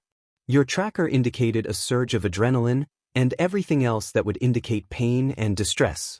It wasn't deemed an emergency. You didn't activate the alarm, and the tracker showed you were home. They just informed me per protocol, so I called, but you weren't answering your phone. I even called the building, but you didn't answer when they buzzed. Why the F weren't you answering your effing phone, Deku? What's the effing point of me buying you one if you're not gonna effing answer when I have a call? Katsuki had started his explanation matter of fact, but his tone got more and more aggravated as he spoke. I fell in the pond and it got wet? Izuku touches Katsuki on the arm, a gentle soothing gesture. It's belatedly dawning on him that he'd been worried about him. But Katsuki would absolutely flay him alive if he ever mentions it. I'm sorry, Kaken. I got soaked and had mud and moss all over me. I was probably in the shower when they buzzed and didn't hear. Katsuki let out another deep breath. Damn it, Deku. I told you to keep out of trouble, didn't I? Sorry, Kaken.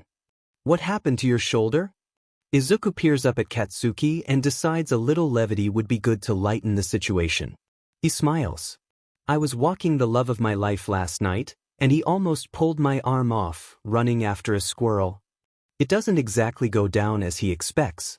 The vein on Katsuki's temple begins throbbing. What? Katsuki asks through clenched jaws. My neighbor's dog?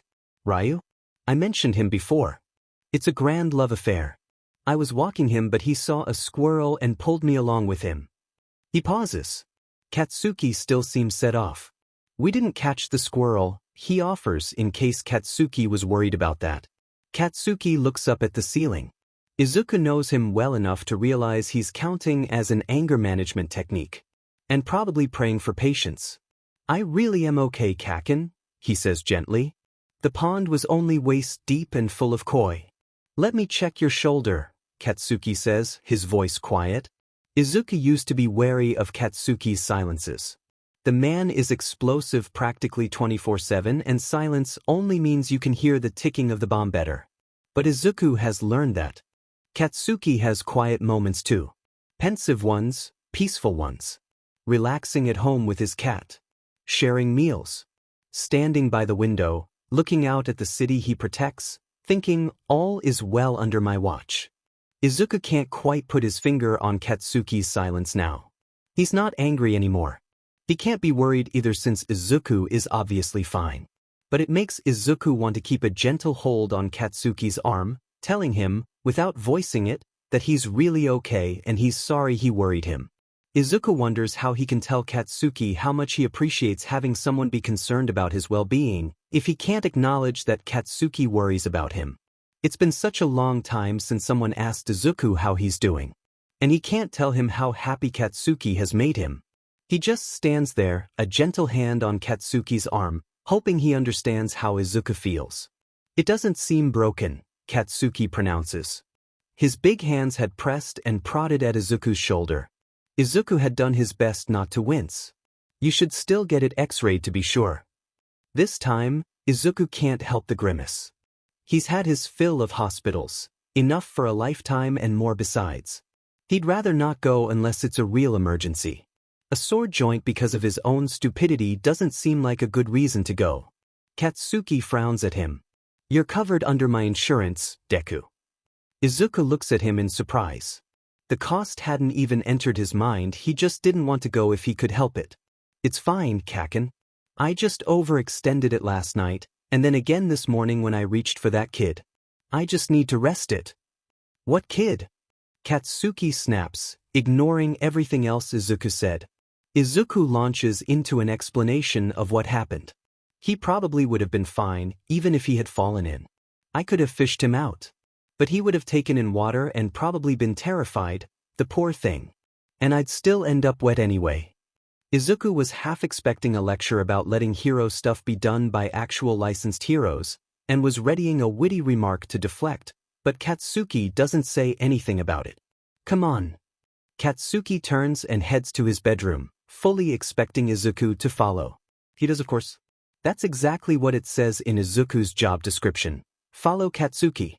If you're gonna be a stubborn butt about the hospital, let's at least do something for the pain. He points to his bed. Sit. Izuku sits, checking first that his towel isn't damp.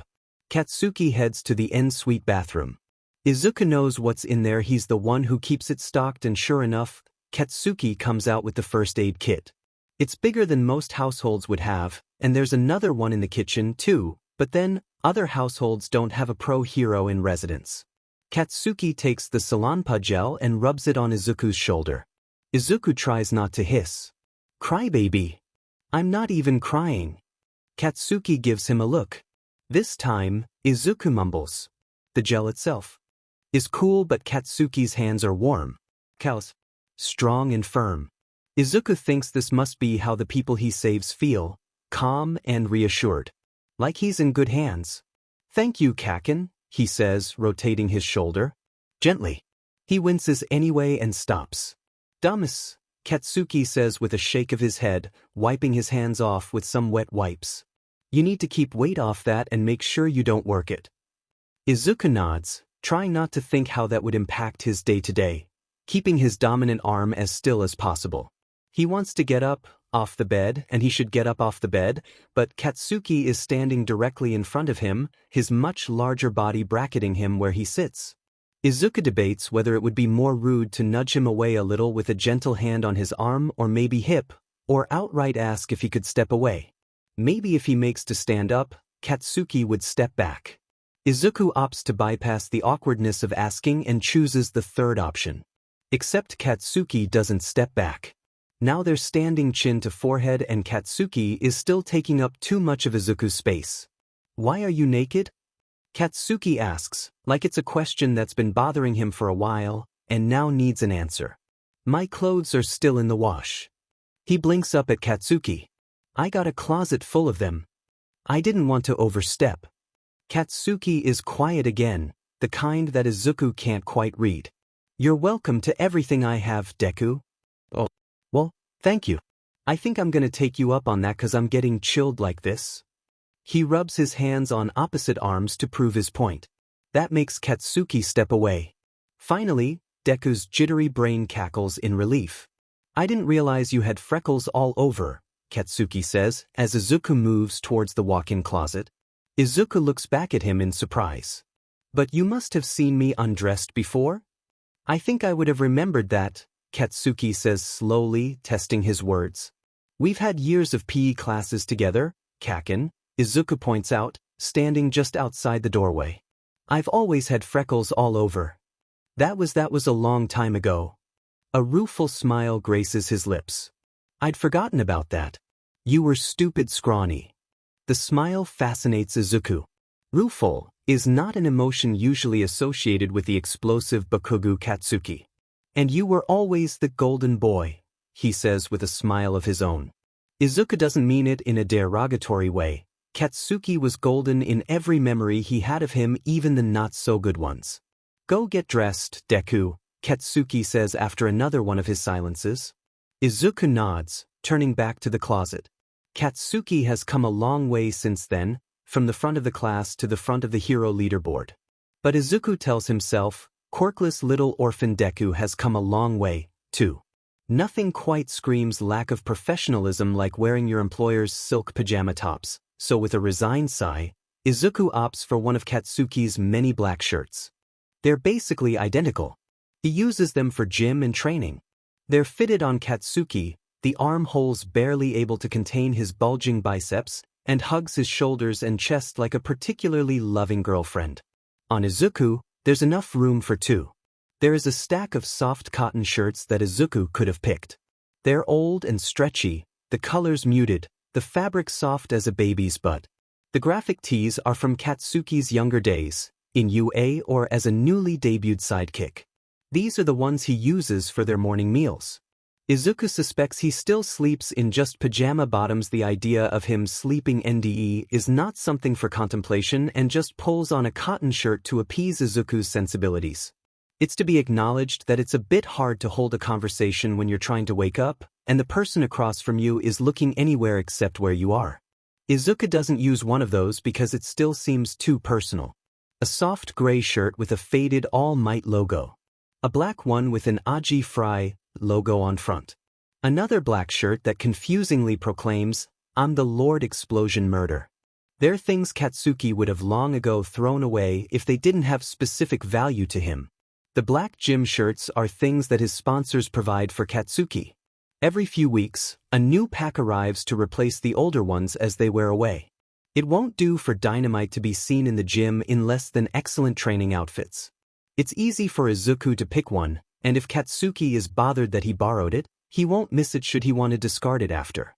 As for the shorts, Izuku picks another sponsor-provided one. The compression shorts, oddly enough, fit Izuku alright. Katsuki is known for his tiny waist. There are entire blogs dedicated to the wonder that is Dynamite's waist, and that works well for Izuku's thin body. What is surprising is that the shorts also fit quite well around his hips, his rump rounding out the material in a nice way. Izuku looks at his reflection in the mirror, black shirt and black shorts. That coupled with his freckles and rounded cheeks, he looks like a teenager going through a sporty emo phase. He shrugs. He's decent enough to get to the basement parking at least and retrieve his bag. He can still work while waiting for his own clothes to dry. Izuku is honestly surprised when he reaches the living area and sees Katsuki still there. He had presumed Katsuki was driven over by an agency car and had already left to wherever it is he needed to be. Kaken? Katsuki turns around at his question. He takes him in. The smirk is as Izuku expected. The light in his red eyes, though, is more amused than derisive. The paparazzi would probably love to get a shot of him like this. Izuku wishes he had the camera, thankfully, still in the car and not sitting wet on the counter. Izuku doesn't bother to look down at himself. He knows he looks dorky. "Do you want me to drive you somewhere?" Izuku can drive dressed like this. He can stay in the car and won't need to inflict his dorky wannabe emo self on the rest of the population. Katsuki doesn't answer him. Instead, his smirk broadens to, dare Izuku say it, an actual smile. "If my sponsors can only see this." Izuku makes a face, but it's half-hearted at best. He'll take Katsuki in good humor even at his expense any day. "I was sure you'd use the All Might shirt." Katsuki is in the kitchen, leaning against the counter, a knife and an apple in hand. "You drool every time I wear it." "Rude," Izuku says, laughing but not denying it. "We had it made in third year. It was the anniversary of his debut and we were graduating in a few weeks." "Oh, I didn't realize. I thought it's regular merch." "Yayarosa made it for the class. We had cake and stuff." "Sugarman." Katsuki is done peeling the apple and is now eating it, one slice at a time. Not that Izuku doesn't appreciate this unexpected peek at Katsuki's youth, but it's the middle of the day and the #1 hero of Japan is in the kitchen, eating an apple. "Do you want me to drive you anywhere?" he says again, but softly this time, like a gentle reminder of the outside world that Katsuki can choose to ignore if he wants to. Izuku knows how hard Katsuki works. Katsuki shakes his head, slicing a small chunk off the apple. "I took myself out of the morning roster. They'll ping if they really need me." "Oh. What are you usually up to this time of the day?" Izuku glances at the clock. "Preparing your lunch." Katsuki holds out the knife blade, an apple slice on top. Izuku blinks at it before taking it, popping it into his mouth on reflex. The sweet apple goodness bursts in his mouth. "Don't cook food for the next few days," Katsuki says. "Your shoulder needs to rest." "All right." Izuku mentally rearranges his tasks. There are restaurants he knows that carry food that Katsuki can eat. He can do takeout for a few meals, not a big deal. "I'm gonna go down and retrieve my bag from the car." That got Katsuki frowning. "Like that?" Izuku does look down at himself this time. His boxers are still churning around in the wash, true, and the shorts are a bit snug around his butt, but Katsuki's shirt is long enough on him to cover the essential bits. He looks presentable enough, even if the shirt has a tendency to slide down one shoulder. "I think it's fine. No one's gonna see me. The elevator is private." It opens from Katsuki's foyer straight down to the basement parking where Katsuki's car is in the first slot nearest the elevator doors. Katsuki holds out the last apple slice. Izuku takes it. There's CCTV. You go call for lunch, I'll get it. You just need your backpack, yeah? The camera bag too. Izuku trails after him, heading to the foyer, but grabs the duplicate key from its box on the way. Katsuki is frowning down at the wet items on the counter. Izuku's wallet, 2 phones, his house key on an all-night charm, and the car key. Better bring this one too, just in case that one doesn't work. Katsuki takes the key. How wet did you get? He asks, bemused at the waterlogged things. I touched bottom and skidded around a bit. But the water was above my waist, so even when I got up, all that, Izuku waves at his wet stuff, were still underwater. From the sudden gleam in Katsuki's eye, Izuku knows he's gonna make a comment about his height. So he jumped in himself. I'm not as big as some heroes, but I can assure you, Kaken, I scared a lot of fish today. A true terror in the koi pond. That's me. Make sure you get a phone today, Deku. I don't want you running around and I can't reach you. Get 2, if you want to keep work and private lines. Izuku opens his mouth and is immediately cut off. It was a accident. I can afford it. So shut up, Katsuki says without looking at him, stepping into the elevator. Bring those to support if you need any data retrieved. Okay, Kaken. Thanks, he calls out to the closing doors, truly relieved. He had been planning to suggest a gradual salary deduction to keep the impact on his capacity to pay for his bills at a minimum, but if Katsuki is feeling generous, Izuku won't be the one to stop him. He's seen his endorsement contracts. Katsuki can afford to buy his loyal, devoted, hardworking personal assistant whatever he wants. Heading back to the kitchen, Izuku realizes he can't call for lunch. He doesn't have a phone. This division of labor is not well thought out at all. Lunch gets delivered, Katsuki takes some calls, Izuku answers some emails from Dynamite's adoring and, let's face it, mostly thirsty public. Somewhere along the way, Izuku's clothes finish their tumbling and he is able to change back into his jeans, t-shirt, shirt, and actually wear underwear. Alleluia. The clothes are still warm and toasty when he puts them on, which Izuku kinda likes. Katsuki says something under his breath that Izuku doesn't quite catch and he refuses to repeat. Izuku asks Katsuki if he wants the clothes he borrowed to be separated from the ones he uses, and he gets an irritated look and a "don't be in but," which Izuku takes to mean no. Unless you want to take them home with you? Katsuki says abruptly, some 3 minutes later, making Izuku have to think back to what they were talking about before. My shirt and stuff. Unless you want to take them home with you? Izuku's face lights up with understanding, then deepens almost immediately to the color of a tomato. He had meant maybe Katsuki wouldn't want to wear the same clothes again, contaminated by Izuku's nerdiness, as it were not if Izuku could have it. He waves his hand in embarrassed negation. No, thank you, Kaken. I wouldn't want to impose. Katsuki looks at him. Suit yourself, he finally says, looking back down at his phone. Izuku somehow feels like he said the wrong thing. As diversion, he'd been enjoying the calm companionship between them, seated on the kitchen counter doing their own thing, and was loath to spoil it, no matter how inadvertently Izuku reads aloud some of the emails he's been responding to. Some are sweet, written by kids and riddled with funny grammar and adorably intrusive questions. They even came with hand-drawn art, sometimes full of explosions and defeated villains. Does Dynamite-san eat eggplant? I don't like them and want to tell my mom I can still be #1 hero even if I don't eat them. Katsuki's lips quirk at that. I'll say, yes, Hero Dynamite eats eggplant. All heroes need to eat them. They're good for you.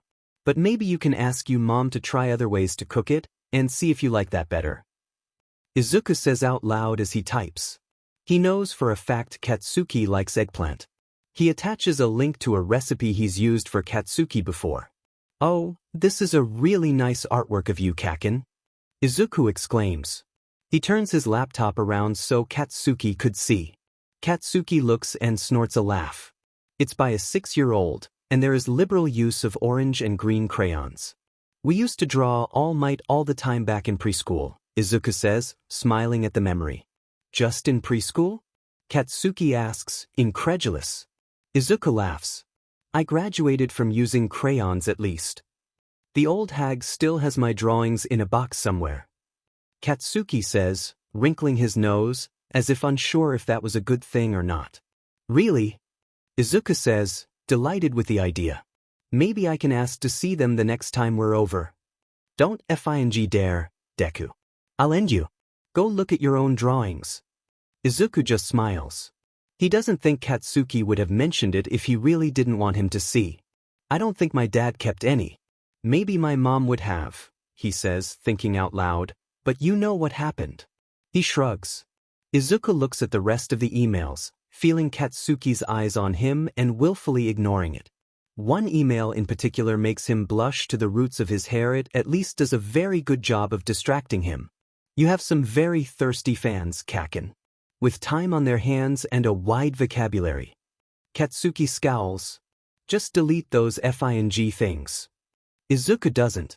Instead he forwards the email to legal and security, where the former will send a strictly worded response about respecting a hero's right to privacy and possible legal sanctions for violations thereof, and the latter will put the name and details of the sender in its files.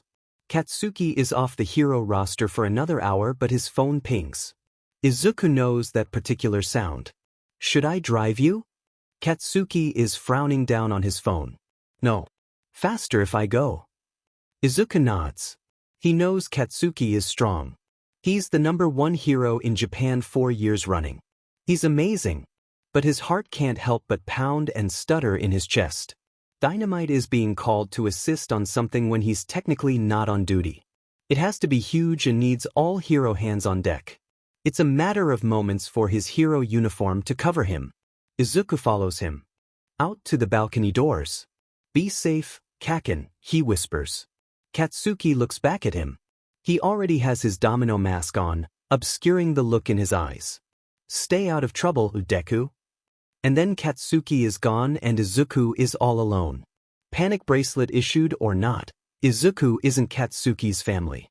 When Katsuki gets injured in a fight against villains on live TV, Izuku watches it with the rest of Japan. Katsuki goes down, and Izuku feels his own heart shudder to a stop in his chest. Dynamite's final blast is enough to crumple the villain's defenses, and other heroes swoop in to contain them. Izuku would ordinarily have been all goggle-eyed at seeing pro-hero Shuto in action, but his eyes are instead focused on the image of Katsuki on the left side of the screen, distinct in his black, green, and orange gear, down on the ground, unmoving. News producers are used to airing live battles, and the camera is careful not to televise footage of an injured Dynamite. It's one thing to show pro-heroes kicking villain, but that's just good ratings. It's quite another to show a downed hero. If not for the sake of the heroes' families who are probably watching, then for fear of potential backlash and public outcry for dramatizing a person's injury, or even death.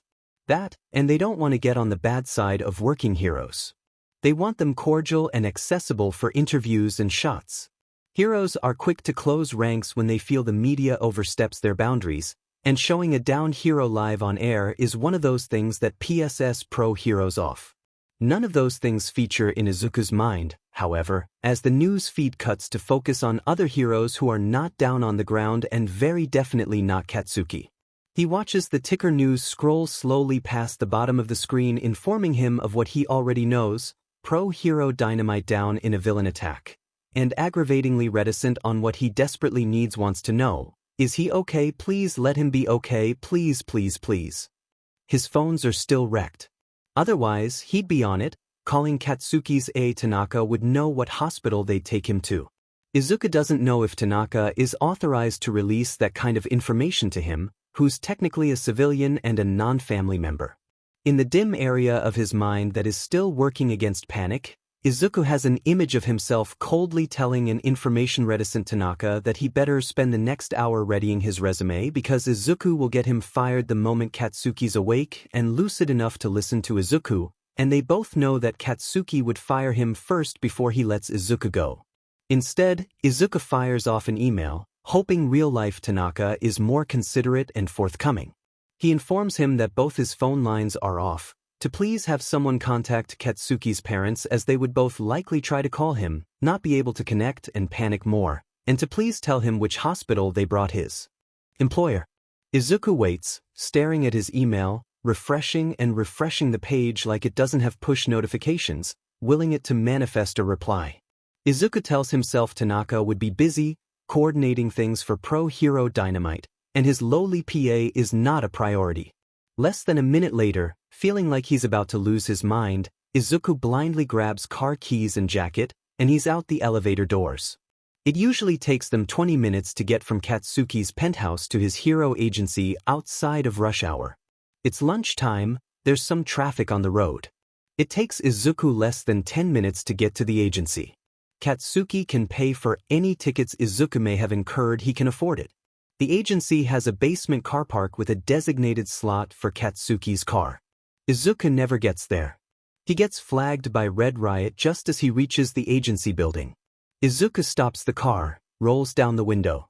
He hears Kirishima say, "I got him," to his phone like he'd been waiting for him, before the pro hero puts his head down to look at Izuku through the open window, all reassuring smiles and friendly shark teeth. "Where did they take him?" Izuku begs asks. In answer, Kirishima opens the door, calmly reaches in to release his seatbelt, and gently but firmly pulls Izuku out of his seat. "I can drive us there." Izuku doesn't argue.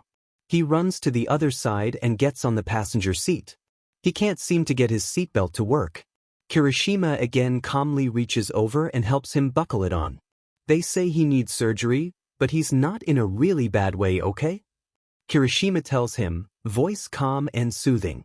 Izuku nods and keeps on nodding, like one of those bobblehead toys popular when he was a kid. His parents? Someone already went to get them.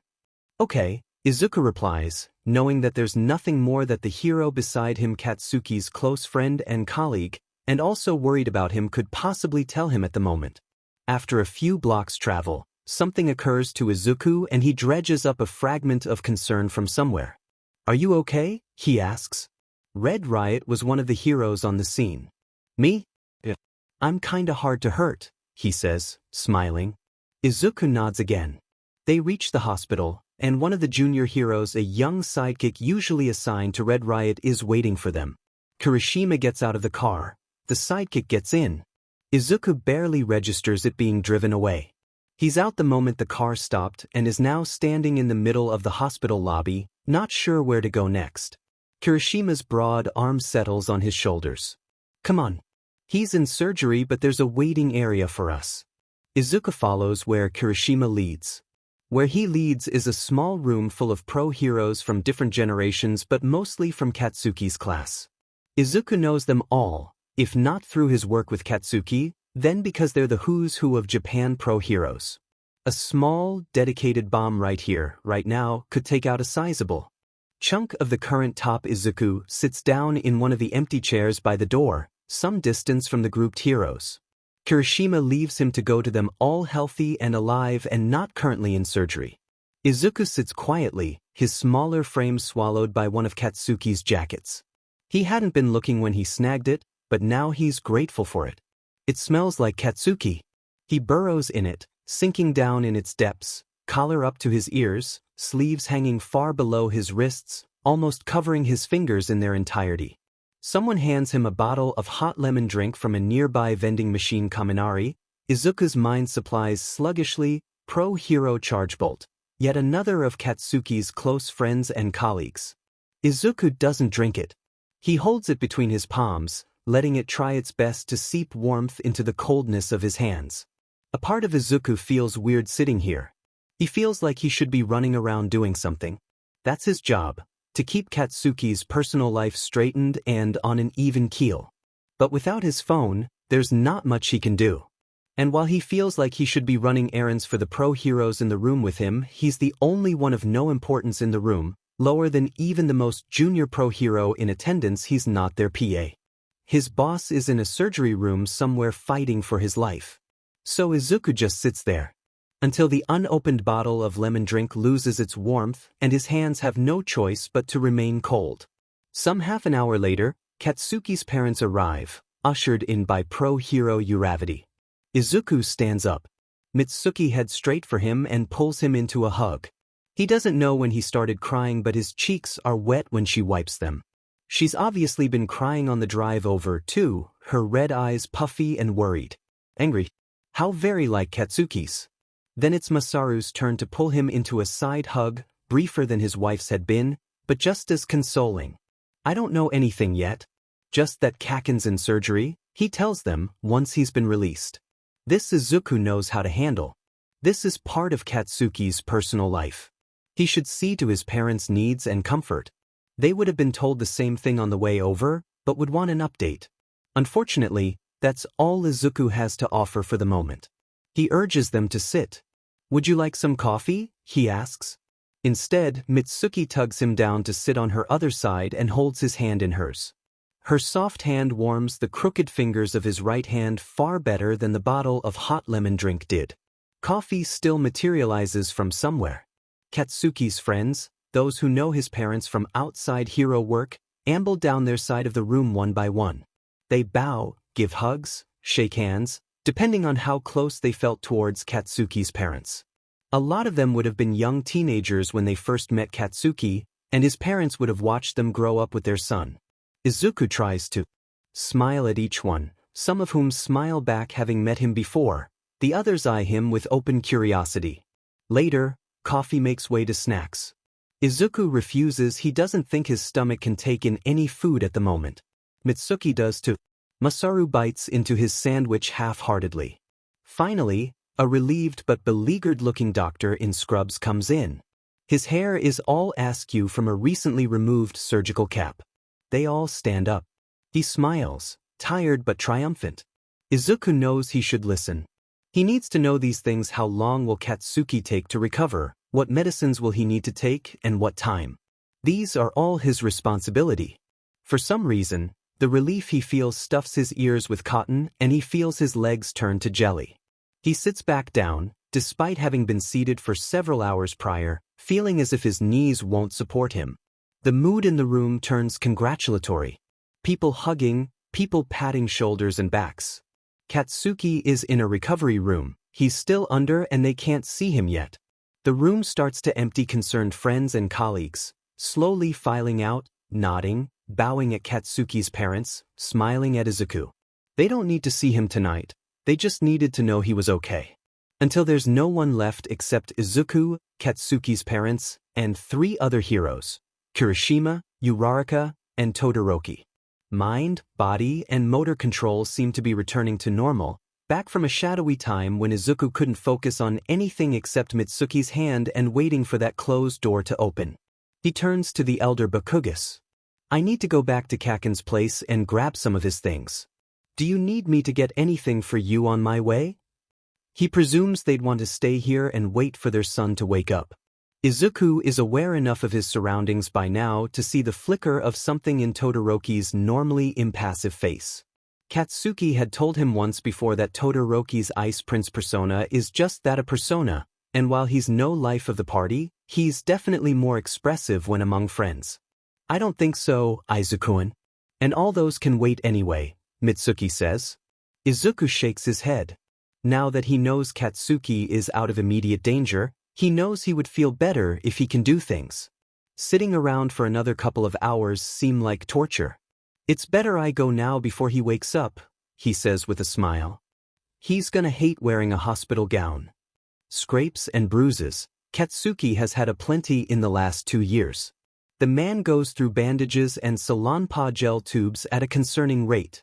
But this is the first time Katsuki was injured on hero duty while Izuku has been working for him. He's never actually seen Katsuki confined and recovering in a hospital before. From the way no one argues with him, he knows he's right. Katsuki would be a pain in but patient. Izuku couldn't care less. He's just happy Katsuki's okay. He can be grumpy all he likes. Izuku can take it. The 3 heroes look at each other. They're old friends who worked together long enough to have a silent conversation in those few seconds. I'll go with you, Todoroki says. Oh, there's no need. Allow me to insist. There's nothing to do here but wait until he wakes up anyway. Kirishima tosses the car keys, not to Izuku as he expected, but to Todoroki. With a slight bow of his head to Katsuki's parents, Todoroki herds Izuku out the door. Izuku is beginning to realize that the self-assurance bordering on arrogance and tendency to just do what he believes needs to be done is not something limited to Katsuki. Maybe it's a required hero trait. Izuku hurries to follow Todoroki. Unlike Katsuki, who walks with ground-eating steps, Todoroki seems to be walking the halls leisurely, and yet Izuku is hurrying to keep up just the same. He heads straight to a particular bank of elevators, bypassing one set that looked exactly the same to Izuku's eyes. Izuku peeks at Todoroki beside him, his escort? Bodyguard? Katsuki's bored friend? He's not entirely certain why he merits the number 2 hero's presence in an errand to get Katsuki's pajamas. Izuku forgets about the reflective surface of the elevator's metal doors and, of course, Todoroki catches him looking. Todoroki turns his head, soft dual-colored hair swaying then settling perfectly back in place, and blinks beautiful mismatched eyes at him. "You look like a man with a question," he says. Todoroki pushes the button for P2, selecting the floor without hesitation. I just wondered. You seem to know exactly where we're going. We end up in the hospital a lot." "Oh," Izuku says in a very small voice. Todoroki looks at him again. "We're used to it. It's harder on the families." The elevator opens and right there is Katsuki's car.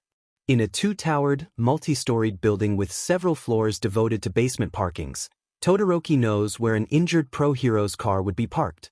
Izuku would have to think about that, how often they have to do this for this to be routine, how seamlessly they had handled him and Katsuki's parents, getting them where they needed to be, all perfectly orchestrated.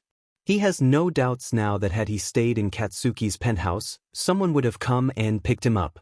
If he had his phone with him, someone would have called, told him where to go and asked, maybe assessed, if he could get there on his own.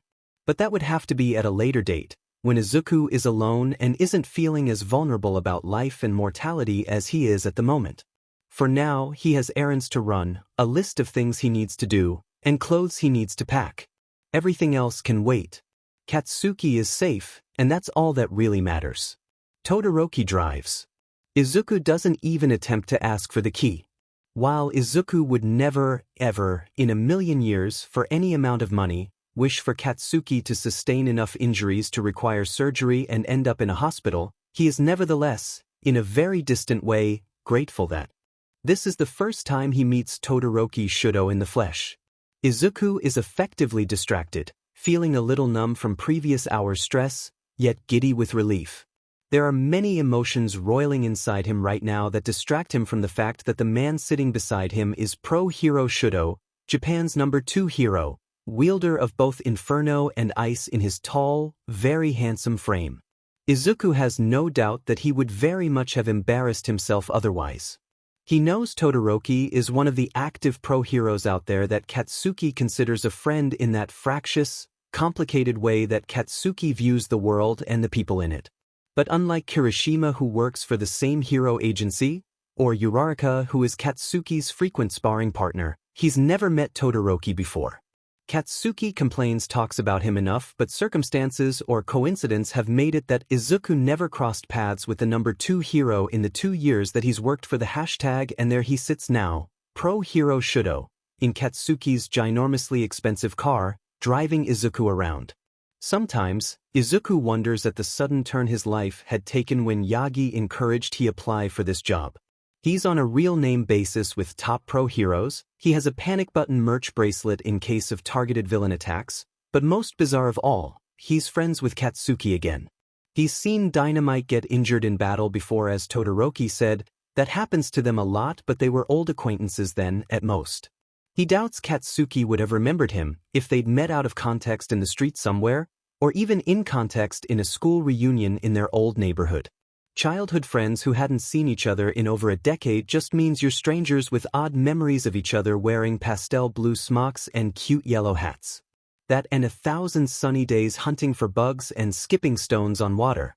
But now, while Katsuki does pay Izuku to cater to his every whim, he actually cares for the man. Seeing him fall in battle was hard. Harder than Izuku ever expected. "You called him Kaken," Todoroki says, breaking into his thoughts. Back in the hospital, you called Bakugu Kaken. Oh. Yeah, it's an old habit. We were childhood friends before all this. Classmates from preschool all the way through, until my family had to move away. You got the lucky part then.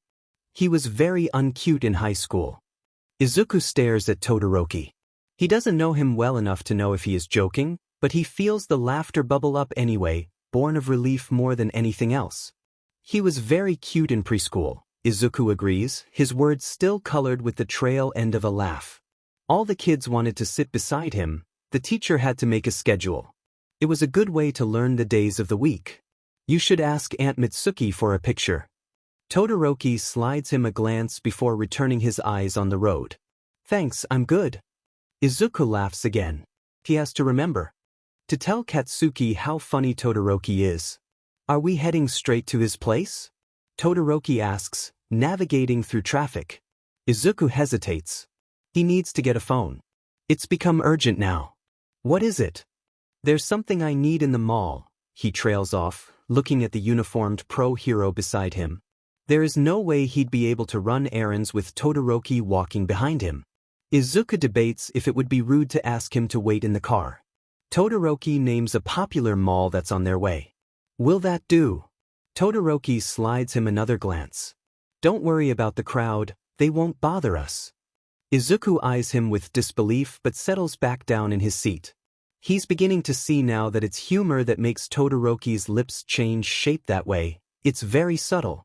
If they get accosted by his fans, Izuku can always escape and just meet him back at the car. When Todoroki parks the car, he turns to Izuku. Got anything here like a hat? Izuku clicks the button to open the glove compartment. There's always a baseball cap or sunglasses there to hide Katsuki's distinct features. He hands the cap to Todoroki, but again, he doesn't know how much that would help. His two-toned hair would still show at the back and he's wearing his uniform. But instead, Todoroki fits it on Izuku's head. They'll look at me. What we don't want is them getting a look at you. You have pretty memorable hair.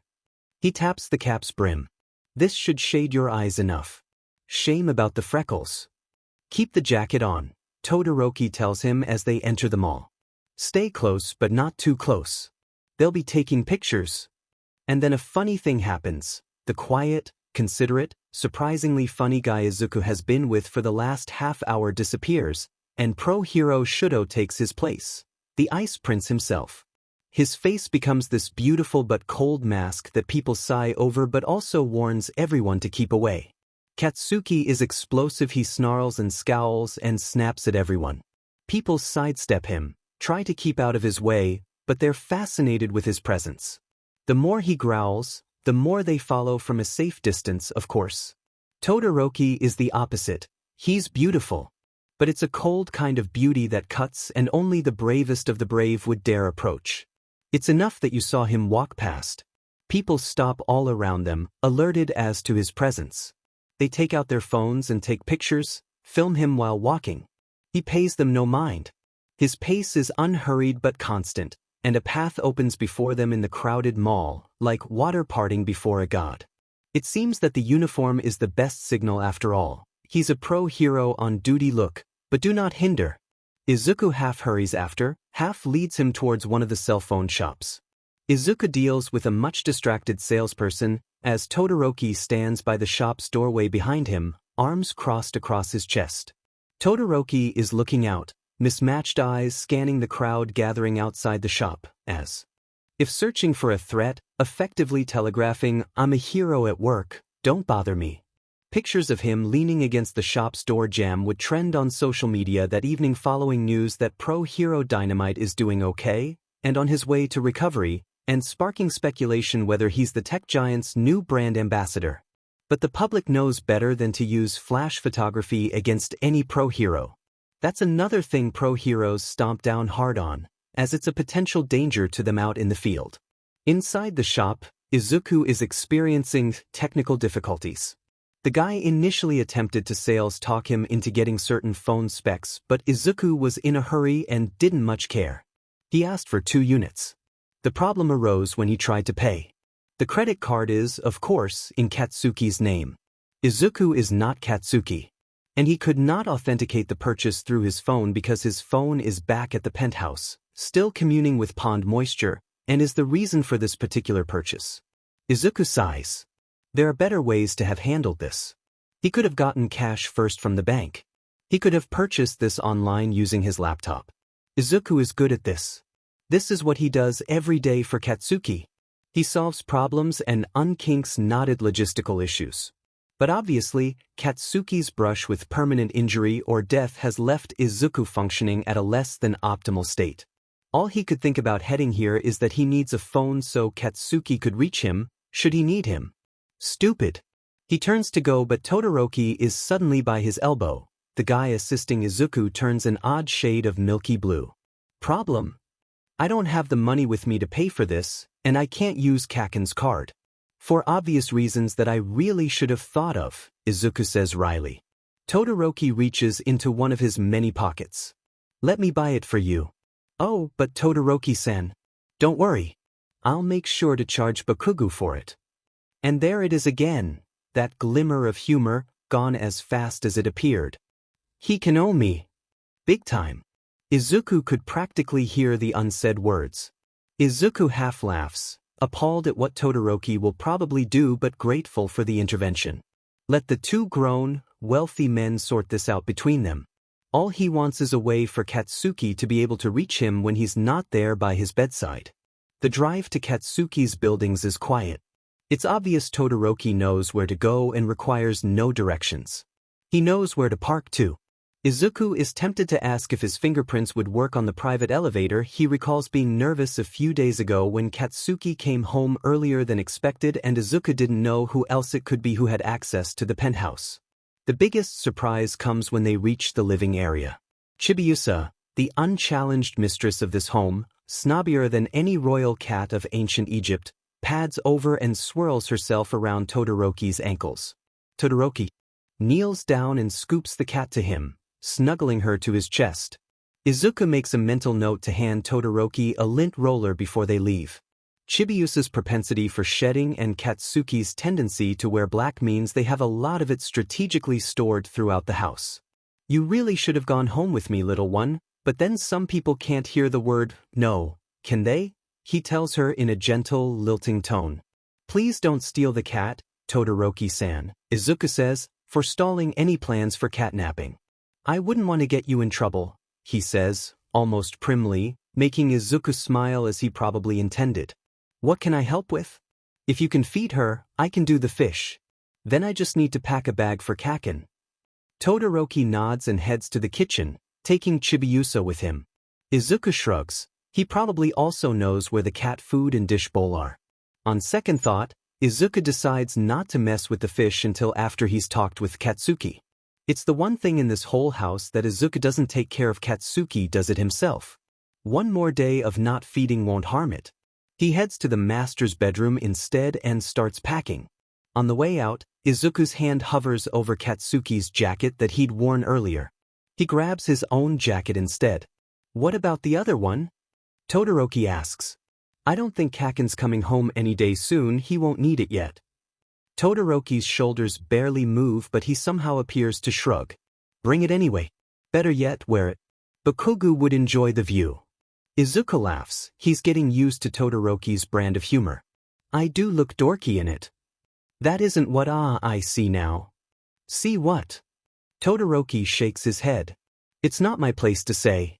But for this, I suggest bring both jackets. You can wear one and carry the other. Good idea. Izuku pulls his own jacket on and carries Katsuki's. It sits in his lap through the car ride. When he thinks Todoroki isn't looking, he hugs it close to his chest and inhales Katsuki's scent. Back at the hospital, Izuku felt he needed to be doing something, else he would go crazy with a bad cocktail of worry and relief. But it's been over an hour now and he can only just stop himself from asking Todoroki to drive faster. I wasn't sure they would tell me where he was taken, he says, surprising himself. He hadn't meant to talk about it. I'm not cleared for a lot of things, and I thought maybe this would be one of them. I know I said Kaken and I are childhood friends, but that's just me inflating myself. That was a long time ago, and we weren't even friends anymore by the time my mom died and I had to move away. I'm not family, I'm barely a friend. He pays me to cook for him, take care of his cat. But when I saw him go down. Todoroki doesn't reply, and Izuku trails off, embarrassed at his own thoughts. On top of his mind-numbing worry about what had happened to Katsuki, was the fear that he wouldn't be told anything at all. That he'd spend the rest of the day and more, by the TV, waiting for news about Japan's #1 pro hero like the other 120 million viewers. Helpless and not able to help. We know what we risk when we go out there, Todoroki finally says, breaking his silence. We never take it for granted. I don't know why Bakuga didn't tell you, but he put your name on a list. People that need to know. In case. I didn't know. I didn't want to assume. We're not family or anything. Not many heroes have families, do you realize that? It's not a profession conducive to healthy relationships. We choose who we want to be with us, the name isn't important. I didn't know. I was so grateful. That list is sacred. You wouldn't have been allowed on that floor if your name wasn't on it. And since it was, we'd have moved heaven itself to make it happen. Because we have our own list too. Midoriya, be in no doubt, Bakuga wants you to be there. Yet another thing to be grateful for is that Todoroki is raised well enough to allow Izuku time. The rest of the ride is quiet as Izuku sits beside him and weeps. In emergencies, if at all possible, injured pro heroes are brought to specific hospitals. They're usually the large, heavily funded ones with access to the best doctors and have the latest in quirk-based healing and medical equipment.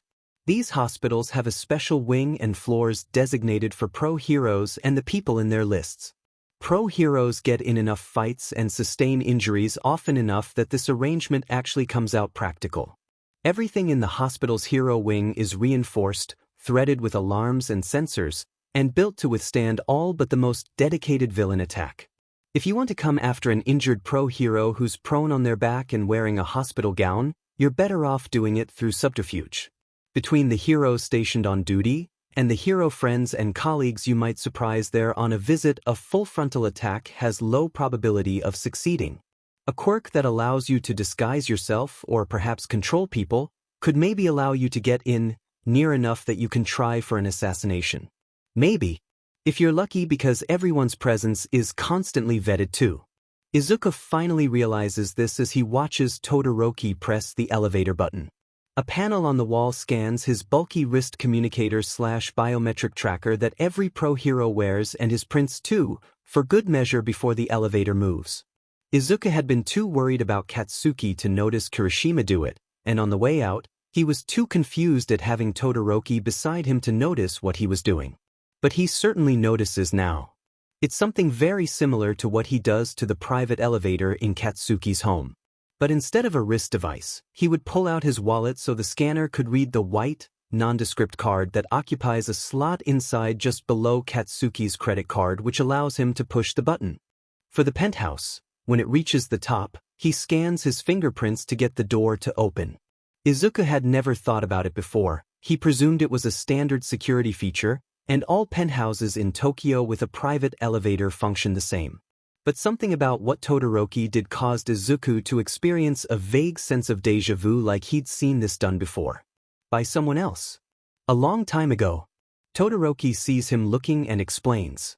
You can always ask any pro hero to assist you, but your bracelet and fingerprints should also work. Todoroki's words pull Izuku back to the present. He looks down at his bracelet. He thumbs the Dynamight logo clasp. It seems he doesn't know a lot of things about it. Todoroki has received information as to what room Katsuki would be in, and they head straight for it. They'd have known where it is, anyway. They can hear Katsuki's irate tones even in the corridor. Why the F does he have to go out? And with half and half? What's so important out there? Your pajamas apparently, is Kirishima's unbothered reply, just as Todoroki pushes open the room's door. Uraraka is gone, only Kirishima and Katsuki's parents are in the room. But Izuku's eyes head straight to the man on the bed. Izuku was 8 when someone asked him who his crush was. They were in the playground during recess, and they were more or less friendly with him, so he knew this wasn't something meant to make him look silly for being quirkless or because his mother was always sick. But he didn't understand the question. "What's a crush?" he asked, big green eyes looking earnest. They all giggled, but again it wasn't the mean kind of laughter, so Izuku joined in. Who do you like? From the class? Or the other class? Or maybe from the grade above, someone whispered. But not below, said another, unironically. Babies. And everyone laughed. Izuku can't remember their faces anymore, those kids who were sometimes his friends. But he clearly remembers looking at them in utter surprise. Who did Izuku like? That's the easiest question ever. Hi, Kaken. He now greets the grown-up version of the boy he'd liked since they were 4. Katsuki looks grumpy more than anything. A little pale, maybe. Tired around the eyes. And 4 is hooked on one of his wrists. Izuku doesn't think he's ever seen him look so good. It's a big room, fitting for the #1 pro hero who's a combination celebrity and public servant, staking his life on the line for civilians, and could afford the best care and facilities anyway, on his own dime. But it's still getting crowded with the hospital bed and 5 visitors. It's Masaru, always gracious to counter wife and son's aggressiveness, who gives way first. I'm feeling hungry after all that. I'll head out to the canteen. Izuku pipes up immediately. Oh, I can go and get you something to eat, Uncle Masaru, so you can stay with Kaken. How silly of me, we could have stopped for takeout along the way. They could have, and they really should have, so Katsuki's parents didn't have to leave his room, but Izuku hadn't been thinking properly. Masaru sounds like he chokes but turns it to a laugh instead. Thank you, Izuku, but I value my life. Mitsuki is sitting by Katsuki's side, on the far side of the room. Masaru touches her on the elbow and urges her up. But I'm not. She slides a look at Katsuki's face. Oh, alright. I'll come with you. I'll go with you too, Kirishima says. I'm feeling peckish anyway. And don't worry, Midoriya, food here is good. Almost as good as lunch rushes back in UA. The 3 file out of the room. Todoroki takes Kirishima's place, leaning on the wall by the foot of bed, with a clear view of the doorway. Izuku drops Katsuki's duffel bag on one of the chairs and approaches the bed. Hi, he says again. You look like sheet. Who told you to cry? Your eyes are all red, Katsuki growls out. Izuku gives a little laugh, less humor and still an outlet of relief, so much relief. It's only now, after I heard you were gonna be okay. Katsuki frowns at him. I'm tough, Deku. You know this. Izuku nods. I do. Kaken's amazing. Don't look down on me. I don't. I promise, I don't. I was only worried, that's all. Izuku couldn't help it. His hand crosses the few inches between him and Katsuki, and his fingers entangle themselves on his flimsy hospital gown. I saw you on TV. I could have taken that villain down. But they snuck one in and he turns to Todoroki. Don't you have to fill out a report or something? Me? No, it's not due until tomorrow, Todoroki says. He peeks at a get-well-soon basket from the hospital and picks a grape. He pops it in his mouth. Izuku releases his grip on Katsuki's clothes. He'd almost forgotten Todoroki was there. Todoroki-san's been very helpful tonight. I wasn't at my best and he helped a lot, Izuku says, trying to defuse the strange tension he can feel in the set of Katsuki's shoulders. He's pretty certain Katsuki more than just tolerates Todoroki's presence, would even go as far as saying considers him a friend. There's a reason why he's one of the heroes who stayed behind in the hospital. When Katsuki doesn't like someone, it's hard to mistake it. So Izuku makes an effort and does what he does best, keep Katsuki's life on even keel. He turns to Todoroki and bows slightly. I don't think I've thanked you yet, Todoroki-sen. You really saved me tonight. I'm not such a bad hero that I'd let someone in need just flounder, he replies graciously. The grinding of Katsuki's molars are audible from this close to the bed, retaking Izuku's attention. Are you okay? Peachy, Katsuki growls out, not looking at Izuku. Nor am I such a bad friend that I'd drink water from a glass he'd already taken as his, no matter how refreshing the water appears to be, Todoroki finishes. Izuku looks between the 2 pro heroes, engaged in a staring match. Do you want a sip of water, Kaken? He finally chooses to. Focused as he was on Katsuki, Izuku misses Todoroki's smile. The quirk of his lips looks as if he is helpless to stop it. Todoroki ends up shaking his head. I'll be outside. I need to make some calls. He takes another couple of grapes from the basket and leaves the two to their own devices. The silent encounter between the two heroes, no matter how odd to Izuku, nevertheless had the welcome effect of grounding him. Katsuki is fine and healing. He needs Izuku to keep his head and not cause more problems. He steps back from the bedside and goes instead for the duffel bag. I brought you comfortable clothes, Kaken, in case you want to change. Katsuki shakes his head, surprising Izuku, and telling him more than anything that he's still feeling the brunt of his injuries. Tomorrow. They'll be prodding me all night anyway. Izuku nods and puts the bag away in the small closet. He needs to talk to someone about Katsuki's care. What can he eat, when can eat? What is he not allowed to do, but can get away with? What is he absolutely he will do stitches and I not allowed to? Izuku will need to account for Katsuki's stubbornness, and for that, he needs to know where the line in the sand is. Katsuki's parents will be back soon. Izuku can talk to them, or better yet, ask one of the nurses on duty, as he's sure the older Bakugas were probably not in the best state to listen to doctor's instructions anyway. He's not sure if both his parents would like to stay overnight. There's a sofa but it's only a two-seater, and he's pretty sure one of the armchairs is a pull-out recliner. The best course of action is to ask, will your parents stay the night? No, Katsuki responds immediately. They know they can't stay beyond visiting hours. I see. That makes things simpler then. Izuku has sole choice between the two options. The recliner seat looks more comfortable. You go home too, Deku. Oh, but I'll be asleep, there's nothing to do here. If I do need something, the night nurse can assist me. Go home. Izuku should go home. Izuku works long hours taking care of Katsuki's needs, but he's not being paid to work overnights. Quite the contrary, while Katsuki demands a lot from him from everyone, really he's never so demanding as to ask you to forego sleep. Unless perhaps someone's life is on the line. And that's not the case here. Katsuki is obviously on the mend, just needs time and rest. So, really Izuku should go home.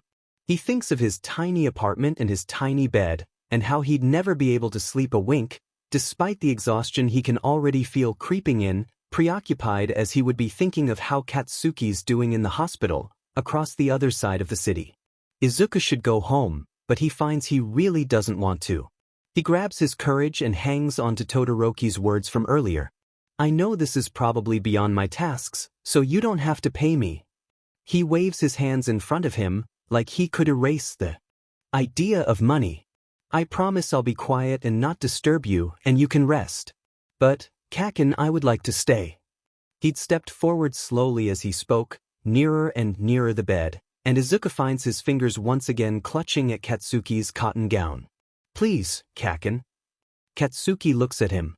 Something flickers in the depths of his red eyes, a gentling, a giving in, and Izuku smiles, relieved and beatific, knowing he won. Katsuki closes his eyes. Do what you want. There is a seat on the other side of the bed, the one Mitsuki has vacated. They would be back soon. They would want to fuss over Katsuki before they have to leave for the night.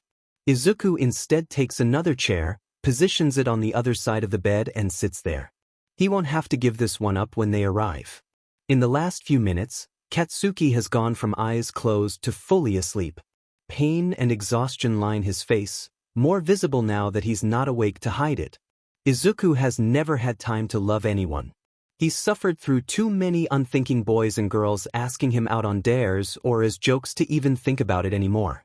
That was more cruel than the outright taunts. The quirkless boy. The one with the stained, unpressed uniforms, and no bento for lunch. Between money problems and trust issues, Izuku has just let that part of life slide him by. It had never been important before. He's lonely, sometimes, but he's certainly not unhappy. He does his best every day like he promised his mother he would. He sighs. Would that wishes come true? He gives in and steals a moment. He reaches out and brushes Katsuki's hair from his temple. A simple gesture. The boy Izuku likes is asleep and healing. Tomorrow he'll be as explosive and demanding and amazing as ever. Izuku is happy. This is enough. Nobody seems surprised that Izuku is staying. Mitsuki strokes Katsuki's hair and kisses his forehead goodnight. Katsuki bears it with surprising patience. Kirishima and Todoroki talk rosters with him before they, too, leave for the night. Kirishima to drive the older Bakugas back to their home. Barring regular visits from the nurse on duty, the night is uneventful. Katsuki's temperature is elevated, even taking into account his hotter-than-average normal. Izuku quietly spends time dabbing a cold washcloth against Katsuki's overheated skin. It's an act of service that probably goes beyond personal assistance, but Izuku doesn't mind. He's relieved, in fact, that he's allowed to do this, to be able to give back even a little, to this amazing man who has helped Izuku out so much, even if he never fully realizes it. Katsuki sleeps through most of it, his body too preoccupied with healing itself, barely even grumbling when he inadvertently gets awakened by people with thermometers and other devices, poking and prodding at him. Sometime through the night, Izuku makes use of the en-suite bathroom and washes away the grime of the day. It's been a lot to handle and a hell of a lot more too. That would have to wait for a later time, a different place. He steals one of Katsuki's shirts from the duffel bag and curls up in the reclined armchair, clutching and half-huddled under Katsuki's jacket. Izuku only meant to rest his eyes for a while. And he definitely intended to change back into his own shirt before visiting hours begin.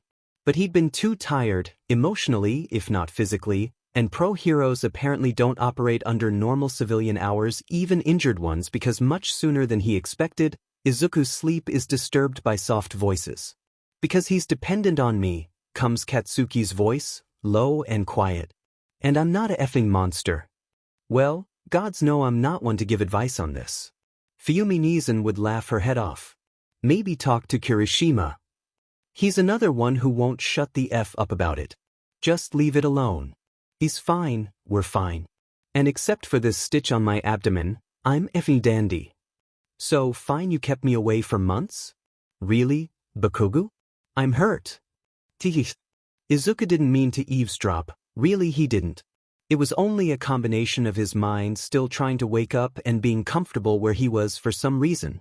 He felt safe and warm, cocooned. It isn't a feeling he's used to, and he had unconsciously wanted to savor it. The voices were talking about things that didn't concern him anyway, and seemed far off, unrelated to his warmth. But that particular sound, the TSK of an irritated tongue striking teeth and palate, lightning quick, like a matchstick to striker, wakes Izuku right up. Katsuki is awake and said about something. Izuku opens his eyes, ears alert, assessing. Izuku finds both men are looking at him. Todoroki is once again in hero uniform, standing by Katsuki's bed, comfortable enough in their persons and spaces to be leaning back against it, facing Izuku. Katsuki doesn't seem anywhere near exploding though, and whatever Todoroki just said, Izuku has no way of knowing if he's actually hurt. Izuku sits up. He blinks a few times, slowly, chasing sleep cobwebs away. "Good morning," he finally says, smiling sleepily at the two. "Ow." Todoroki suddenly yelps, rubbing at his side. "What are you, 12? He tells Katsuki. "Stop looking," Katsuki snaps back. Perhaps Izuku got it wrong, and Katsuki is sad about something. The clock says it's before 6 a.m. Izuku runs a self-conscious hand through his green curls and lowers Katsuki's jacket that he snuggled into overnight. Down from his chest to his lap, as if he can hide its very existence. But that just compounds the problem as it fully reveals he's wearing Katsuki's shirt. He adjusts the neckline so it at least covers his shoulders equally and not drooping down one side. No one wants to be exposed to unexpected collarbones before breakfast. He's on the clock now, and Katsuki doesn't pay him to be embarrassed. He folds the jacket in half as nonchalantly as he could and leaves it on the seat. Izuku waggles his fingers at Todoroki and whispers, "Hello." Todoroki nods back. "Good morning, Kaken. How are you feeling?" Izuku smiles at him. He stops still a good distance away from the bed, mindful of his just-awakened state, but already he can see that Katsuki is looking better. Less pale, less exhausted. "Been better, been worse," he replies. "They told me you can have your choice of flavored jello for breakfast." "Strawberry?" "Yeah, okay." That sounds ominously docile for Katsuki. Izuku looks between the two men. He'd obviously interrupted something. I hope you don't mind that I borrowed your shirt, Kaken. Let me just change back into mine, and I'll see what I can scrounge up for your breakfast. Izuku is slowly backing away towards the bathroom, wanting to give them time to finish their talk. When your parents get here, I can step out and go home for a bit, pick up some clothes so I don't have to keep stealing yours. Izuku can tell that Todoroki is definitely amused this time. Katsuki just sighs. Fine. I'm assigned to the area all day, Midoriya, Todoroki says. I need to head out now, but when the Bakugas arrive, I can go with you. Oh no, Todoroki-san, Izuku says a little desperately, waving his hands, having already been subjected to this last night, and there's really no reason for any hero to go run errands with him. I'll take the train and… Let him take you, Deku. It's Katsuki who cuts him off. Katsuki's frowning, not looking at anyone in the room. I'm down just for now, he continues. There's no telling what crazy is out there. Might as well let half and half here be useful. There is a pause. Izuku can recognize an olive branch when he hears even one so phrased in convoluted Katsuki speak. Apparently, so can Todoroki. He uncrosses his arms and lightly slaps the bed by Katsuki's hip. I gotta go, they're changing shifts. Yeah. I'll be back to pick you up, Midoriya, Todoroki tells him on his way to the door. Izuku nods with resignation. You, Todoroki says, turning back to Katsuki, a downed hero, in a hospital bed, ignominiously wearing a cotton gown. Eat your jello. Jackass. Katsuki calls out to the closing door. Izuku smiles. It seems Katsuki is feeling much better. Katsuki has strawberry jello and apple juice. Izuku has scrambled eggs, ham, and toast from the canteen. Katsuki eyes Izuku's coffee. Izuku smiles at him over the rim. They had about an hour to themselves, just the two of them, before the hospital day staff comes in, its offices open, and the deluge of visitors begin. The conversation is a mix of things Katsuki needed done, Izuku wanted to know, and a bunch of nothings. Small things just to ease off Katsuki's irritation at being forced to be inactive and Izuku can tell in pain. Little things to reassure Izuku that Katsuki is fine and healing. I didn't feed Bakusatsuo. Katsuki looks at him oddly. Who? Izuku blushes, embarrassed, but doesn't take it back. There is a single, solitary lionfish. In the massive wall-to-wall reef aquarium in Katsuki's bedroom. He's beautiful. Nearly a foot long with dangerous-looking spines and fins. Depending on his mood, he either looks like a fierce blood orange and white-scaled dragon or an unmoving statue made of oddly colored candy cane. He doesn't have any companions and he doesn't have a name. Izuku knows this, because he asked before. It doesn't need a name. It's a effing fish. Izuku was following Katsuki around, jotting things down in his campus notebook and trying his best not to be annoying. He'd only been at the job 3 days. He could tell Katsuki was trying not to be annoyed and for that, as well as the huge bump he'll receive in his salary, Izuku would try his very best not to disappoint. He'd been warned about his new employer's temper, his lack of patience, but Izuku can see him trying, and that's already more than other people had done for him. But the cat has a name. Chibiusa, right? Katsuki stopped in his tracks, and Izuku almost bumped into his back. Izuku swallowed a meep and hastily took several steps back.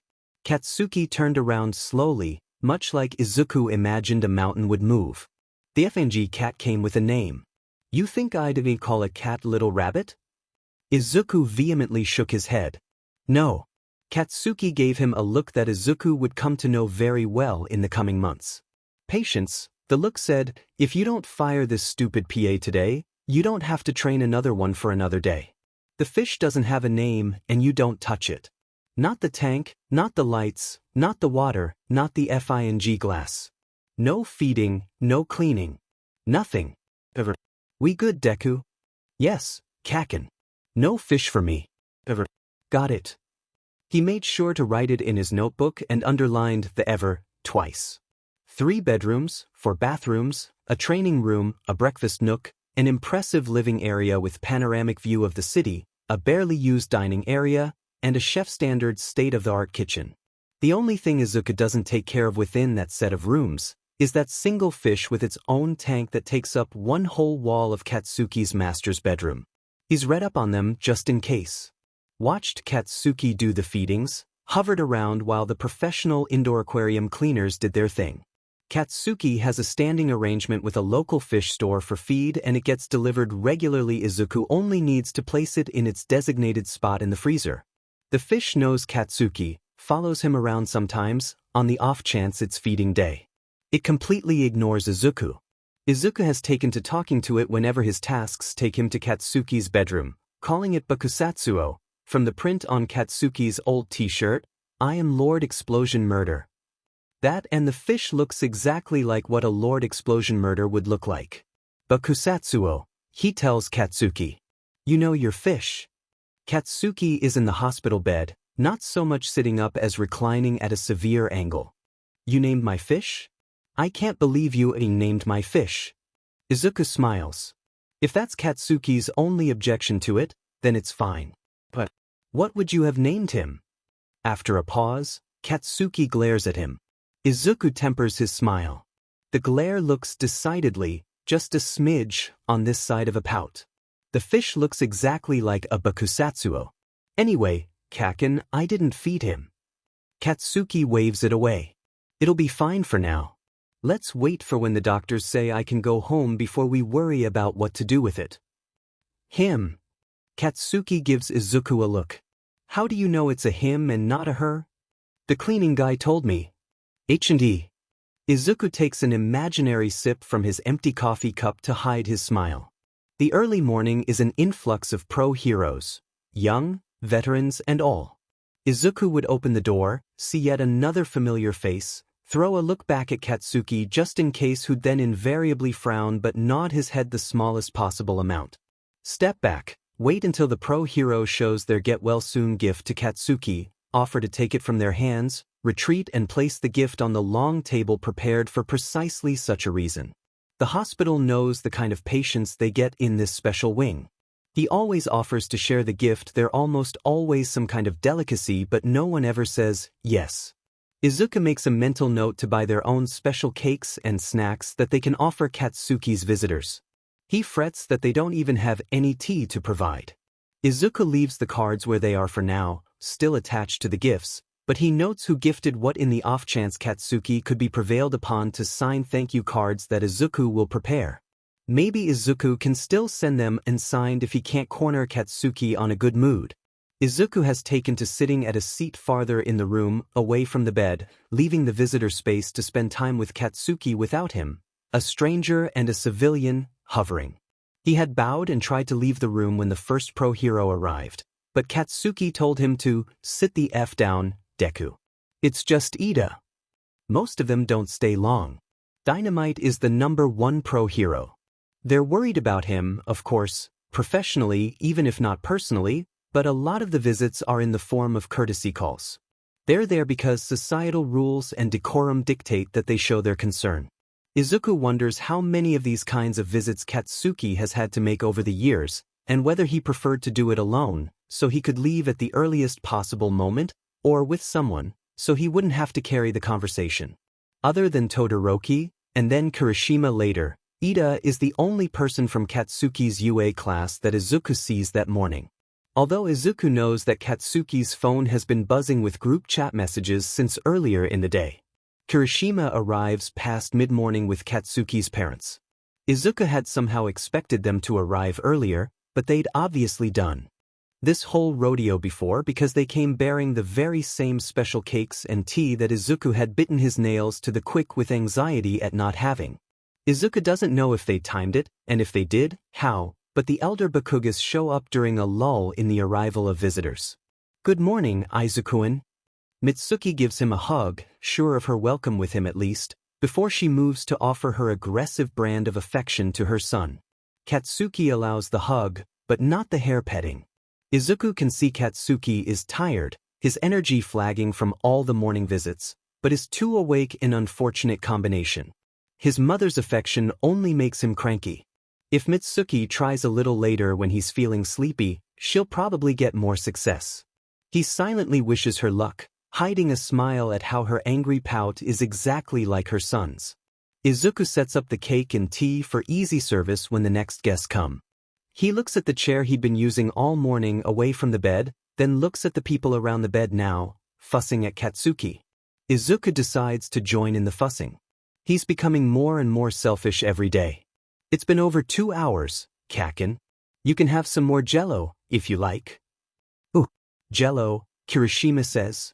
Hard nuts over there, comes here for the food, Katsuki says, but nods at Izuku's offer anyway. Katsuki looked better when Izuku first woke up. Izuku wonders if there's a way to tell people not to visit yet. Katsuki needs to rest, and not be the #1 hero for a few hours. Izuku has a list of things he needs to do outside the hospital, like go home to get his own clothes, and feed Katsuki's cat. But looking at Katsuki, pale against the white pillows, something is tugging at Izuku to stay. He'd arranged with Todoroki to go this morning, once Katsuki's parents arrive, so Katsuki would have someone with him before Izuku leaves. Izuku wonders if it would be terribly, horribly rude if he cancels. But as if conjured, the door opens, and Todoroki enters the room, foiling Izuku's budding plan. There's a round of hellos and good mornings while Izuku takes his jacket from the closet. Katsuki is done with his jello. Masaru had dealt with the cup and spoon. Katsuki has his parents here. He has Kirishima. He has an entire floor of nurses and a hospital full of doctors at his disposal. He will be fine. Izuku follows Todoroki to the door. Deku. Izuku turns around, towards the bed. He waits. Katsuki is frowning at him, but isn't saying anything else. Izuku gives in to the tug in his chest, allowing it to entangle, wrapping around his heart like the finest, unbreakable gossamer chains. He smiles at Katsuki. I won't be long, Kaken. I promise. Something eases in Katsuki's face, at the same time that Izuku's words eases something in his chest. Katsuki nods. Yeah, okay. With a final wave, Izuku follows Todoroki out the door. Izuku isn't really worried about the cat. He set up the automatic feeder last night, unearthed from the back of the storage closet. It had been used pre-Izuku days whenever Katsuki was in between PAs. Izuku spends a few minutes checking on water and food levels while Todoroki snuggles her, heedless of long feline hair coating his dark uniform.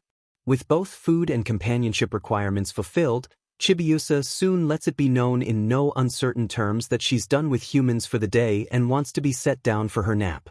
But checking on Chibiusa every day is not really a problem. Katsuki's penthouse is in the same general area as the hospital. The more urgent errand is for Izuku to go home so he can pack a bag of his own essentials. Izuku's apartment is on the other side of the metro in both geography and economics. It seems Katsuki would have to stay in the hospital for a few more days, and going home just to shower and change would take too much time. Izuku has always just taken the train, never having brought Katsuki's car here before, and he isn't even sure where they can park the car. It's not exactly an area where people have to worry about parking spaces. Will you be long? Todoroki asks him, after circling around a few times had proved fruitless. Izuku considers. No, I can be fast. The #2 pro hero then very illegally stops the car along the street, near the apartment building Izuku had previously pointed out as his. Todoroki-san, I don't think. I'm on duty. It's an emergency. A slight tilt of his lips. And the registration's under Bakugu, they can fine him. Izuku shakes his head and gets out. He's getting the feeling that these two do this to each other all the time. Why is that? Izuku asks. Why are you here feeding cats with me instead of doing, he waves his hand vaguely, hero stuff? Bakugu is down, he says simply. That stops Izuku short. Am I? Do you think I'm his parents? Is that why you're here? Todoroki looks back at him. We don't have any specific threat made against you or his parents, if that's what you're asking. But Bakugu is down. You know him. Todoroki does that thing where he appears to shrug without actually shrugging.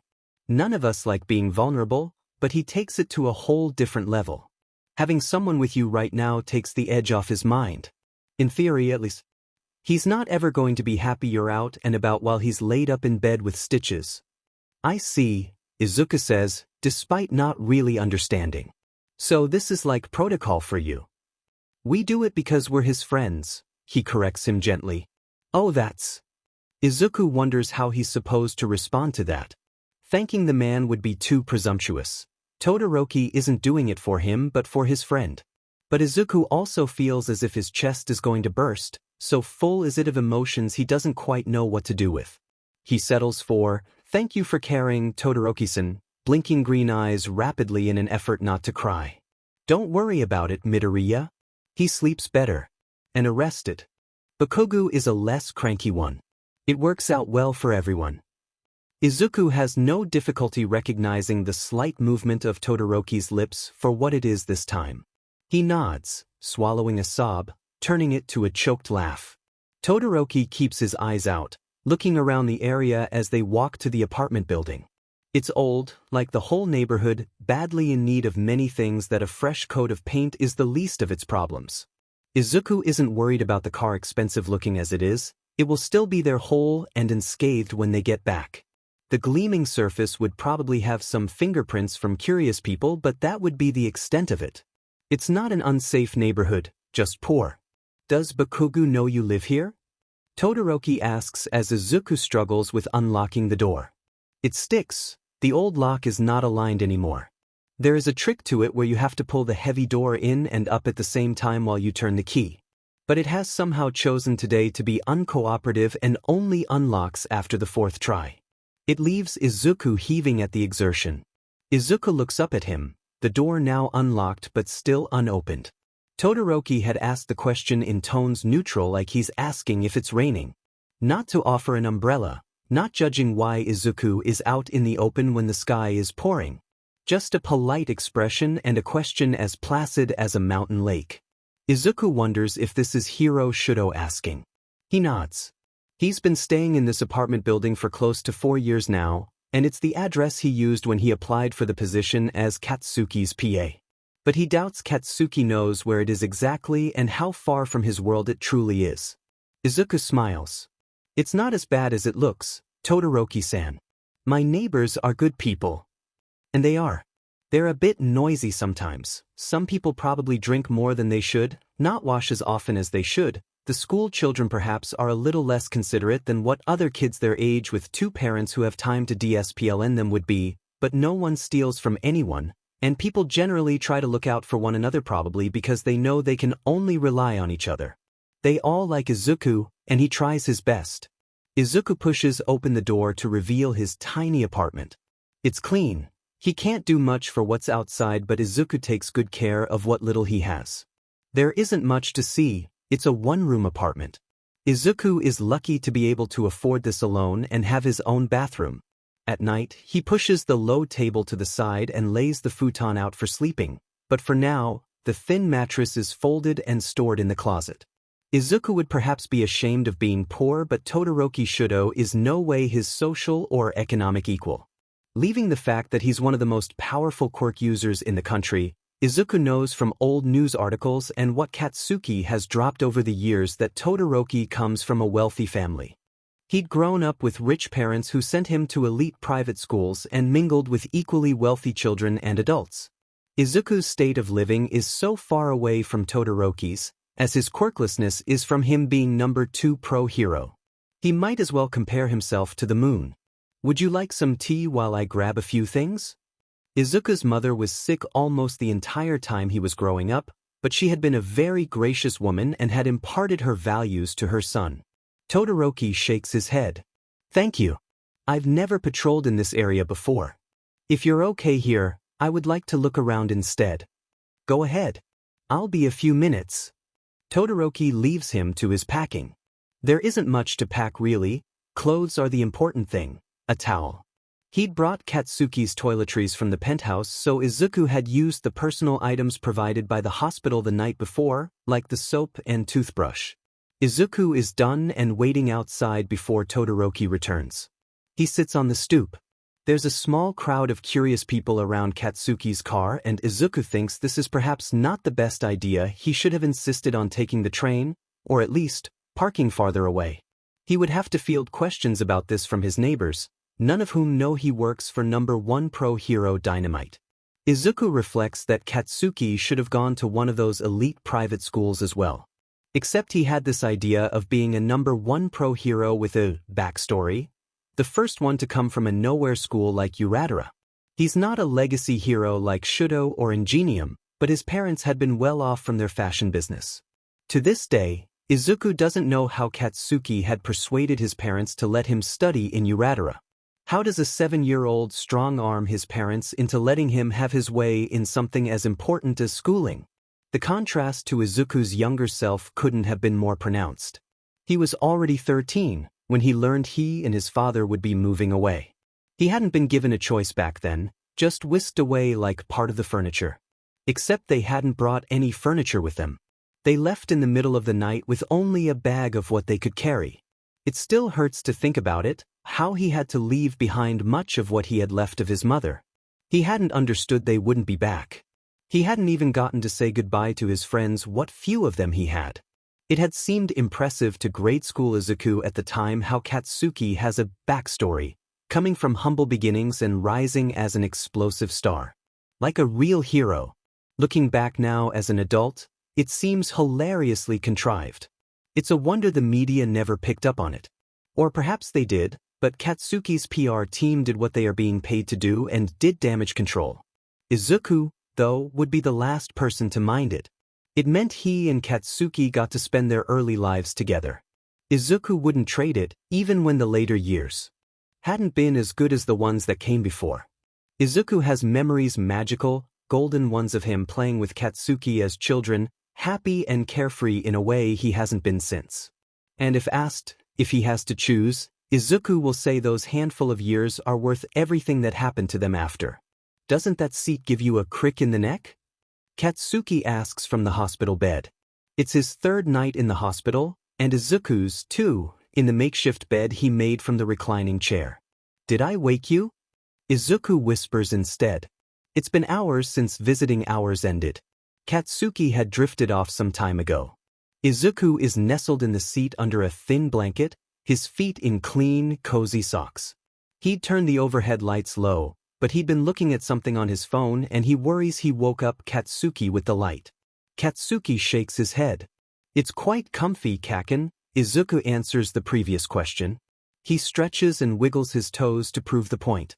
The hospital likely bought it for this very reason, to give people who stay overnight with patients a good place to sleep in. It wouldn't be good for long-term. His back isn't ked, forced to sleep curled up, but it's good enough for a few nights.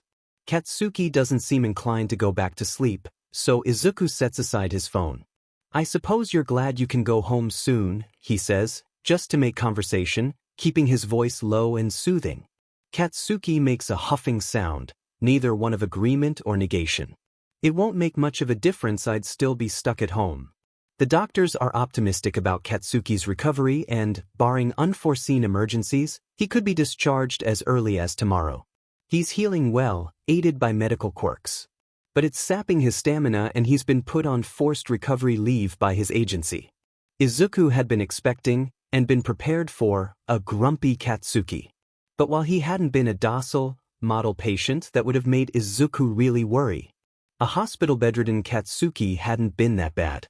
Izuku wonders if that only means his tolerance for Katsuki's demands have reached a higher level. He can't honestly tell. You seemed okay with all the visitors, Katsuki says. You didn't even fanboy when Ed's shot came. Har har.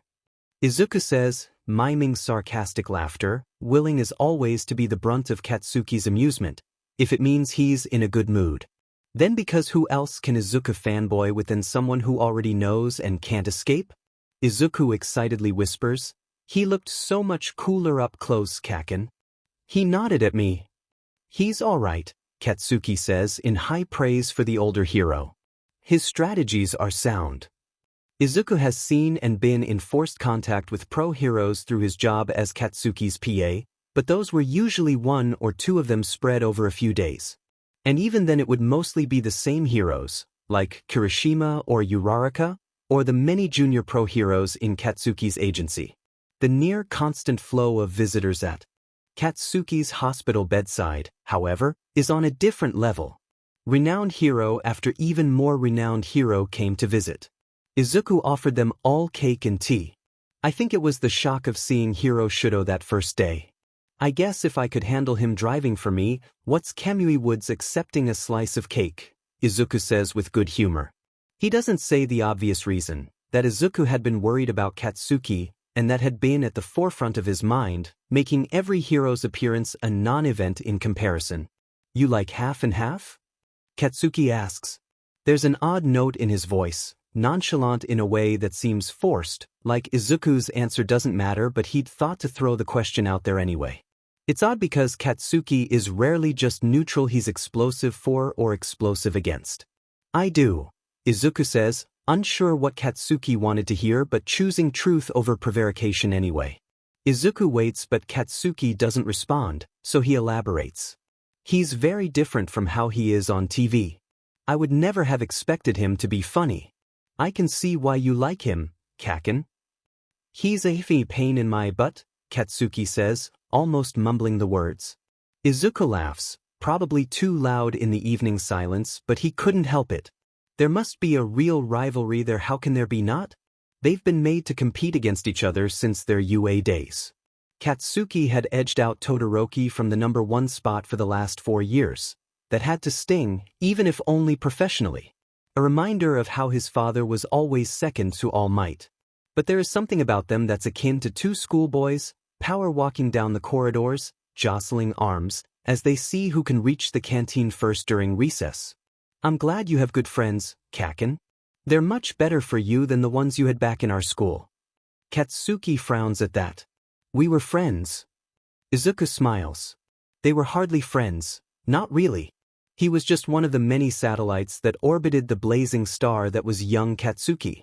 But Izuku is happy that Katsuki now thinks of them that way, even if only through the unreliable eyes of nostalgia. But you know, Izuku says, suddenly remembering something, Shudo or no, I think I would still have fanboyed over All Might. I was hoping he'd come visit you. But I guess he's really reclusive now, huh? Katsuki throws him an odd look. He did come. The first morning. You were out with Icy Hot. No. Izuku half sat up. I missed him. He gapes at Katsuki like one of the koi whose pond he invaded a few days ago. Katsuki shrugs. Izuku plops back down on the seat, staring at the ceiling. I missed him. He pouts at Katsuki. You could have said something, Kaken. I've been waiting 3 days. Who told you to keep going out with Todoroki? Izuku sighs. He'd been hoping All Might would show up, true, but in the grand scheme of things, missing his visit isn't important at all. Katsuki is healing well. Izuku is doing good. Well-fed, well-rested, not out in the streets. He balls up the disappointment and swallows it down. He smiles at Katsuki. Katsuki doesn't say anything for a long time, and Izuku allows the conversation to die away. All Might, Katsuki says, breaking the silence, he doesn't come out often. He's put a lot of villains in jail in his time. The less people know about where he is now, the better off he is. Izuku considers that. Can't he just? He flicks his finger. Anyone else would have missed it, but Izuku knows when Katsuki is choosing his words. He so rarely does it always firing off what's in his head at the time. He's given that up. He's retired. Izuku thinks of all the demands Katsuki's hero job puts on him, the way he barely has any time for himself, the way he's in the hospital now, and often enough that there's a protocol for it. He hopes wherever All Might is right now, he has someone that takes care of him, the way Izuku does for Katsuki. Maybe even someone who cares for him, the way Izuku would want to, if he was only allowed to. When he smiles at Katsuki this time, it's softer, less of the brave one he puts on for tough times and more because he's genuinely grateful for what life has given him. Maybe I can meet him another time, he says softly. We can do with no more hospital visits. In the dimmed overhead light, they look at each other across the few feet that separate them, both of them lying down, snuggled under their own blankets. Izuku feels warm contentment fill up his chest and spill out, covering him with an unexpected peace. It would be good for you to come home, Kaken. I would like that better than meeting All Might. Izuku doesn't pick up his phone again. They stay quiet, Katsuki in his bed, Izuku in his recliner, listening to each other's breathing until Izuku himself drifts off to sleep. Katsuki steps out from the ensuite bathroom, and Izuku can't help but smile. Katsuki is in normal street clothes, not the hospital-issued cotton gown, not the silk pajamas that Izuku brought for him. Izuku now knows for a fact that Katsuki fills out those pajama tops in a way that most fashion designers can only hope their models do to the clothes they design. Izuku had insisted he change into it when Katsuki began fussing about the hospital gown, sometime in the afternoon of his second day in confinement. Katsuki wanted a shirt, but the pajama tops were more convenient, its buttons opening down the front, allowing the doctors and nurses easy access to his healing wound. Izuku can't yearn for them anymore. He now knows their luxuriously silky selves were made to grace Katsuki's impeccable torso. He's left hoping Katsuki will deign to wear them again for one of their breakfast meals back at the penthouse, when Izuku is not worried about his recovery and is better able to appreciate the sight he made. But wonderful as he was filling out those pajama tops, Katsuki looks good now. Maybe still a little paler than usual, but he's ready to go home, and Izuku thinks he looks really, really good. Like what you see, nerd? Katsuki says with a smirk. Izuku doesn't mind the teasing. He grins back. You look good, Kaken, he affirms, because he's never had a problem feeding Katsuki's ego. The man is amazing. And Izuku tries not to lie. He may hesitate to disclose the full truth sometimes, but he's learned truths are easier to keep track of than lies. He has the camera handy. He plans to snap a few photos of Katsuki leaving the hospital to be posted on his official account, the #1 pro hero Dynamight, fully recovered and ready to go back in business. Except he isn't. Not really. Katsuki still needs to spend a few days at home and off the duty roster. That was the agreement the agency brokered with the hospital. The doctors had been reluctant to let him go home so soon, but Katsuki was equally adamant to go home now. Neither party was happy with it, which makes it, by nature, an excellent compromise. Katsuki runs his hand through his hair. The soft pale strands trail longer through his fingers than usual. Izuku schedules him for an appointment every 3 weeks or so, the stylist going to him instead of him to the salon, but Katsuki barely has time for a lot of things most days, and when times get tight, it's mundane things like haircuts that get stricken off the day's schedule. His hairstylist gets paid either way and is used to it. A lot of heroes, like Kirishima, have given up on regular haircuts and allows their hair to grow, simply tying it back in a man bun to get it out of the way. Katsuki, however, doesn't like how messy it looks. Izuku tries his best to keep him happy, and it's but a moment's task to schedule an appointment. It's all the reminders that take up time. You need a haircut, Izuku tells him. The unexpected stay at the hospital hadn't helped. How about tomorrow? Katsuki shrugs. Not as if there's much for me to do at home, is there? Izuku nods. That was easy enough, for a change. He pulls out his phone to make the schedule. Katsuki settles himself on one of the chairs, studiously avoiding the bed. They're packed and ready. Someone from the agency, probably Tanaka, is dealing with the billings department. Izuku is honestly surprised when the door opens and it's one of Katsuki's doctors. His discharge papers have all been signed already. All ready to go home, I see, she says. But there is a worried, disapproving purse to her lips as she says it, without the congratulatory tones Izuku had expected. Instead of tensing for battle, Katsuki settles back into his seat, relaxed as a man would be on a lounge chair by the beach. Yep, he says, popping the pea. The doctor frowns. Izuku is confused. He'd heard the doctors weren't happy to discharge Katsuki early, but he hadn't been in the room when it all went down. He'd been out feeding Chibiusa, pro hero Uravity, with him. He thought it had all been sorted out. Dynamite-san. Will you relax, sensei? I won't be alone. Will be staying with me. The doctor looks at Izuku. He smiles back automatically. Her expression brightens. Oh well, that's much better then. I heard you say your mother won't stay with you, and it's really not advisable for you to be alone for the next few days. Too much movement and pain will hinder your recovery. And that quirk-supplemented medication you're taking will sap your stamina, and you could fall over. Katsuki snorts. Not my first dance. Her expression gentles even further. I wish you a speedy recovery, Dynamite-san. And I hope not to see you here again too soon. Or ever again, he grins at her.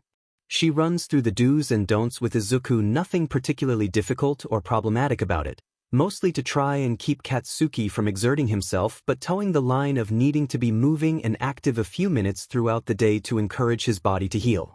He'd already heard about this from another doctor, and he has Katsuki's dietary list in his bag, but he listens attentively anyway, nodding at the right places. She takes her leave. Tanaka later comes in to tell them they're good to go, and soon enough, Izuku is driving Katsuki home. Izuku steals a glance at Katsuki beside him on the passenger seat. He has his eyes closed, asleep or not, Izuku can't tell. He'd refused to be wheeled. No one actually expected him to agree, but the long walk to the car had obviously strained him.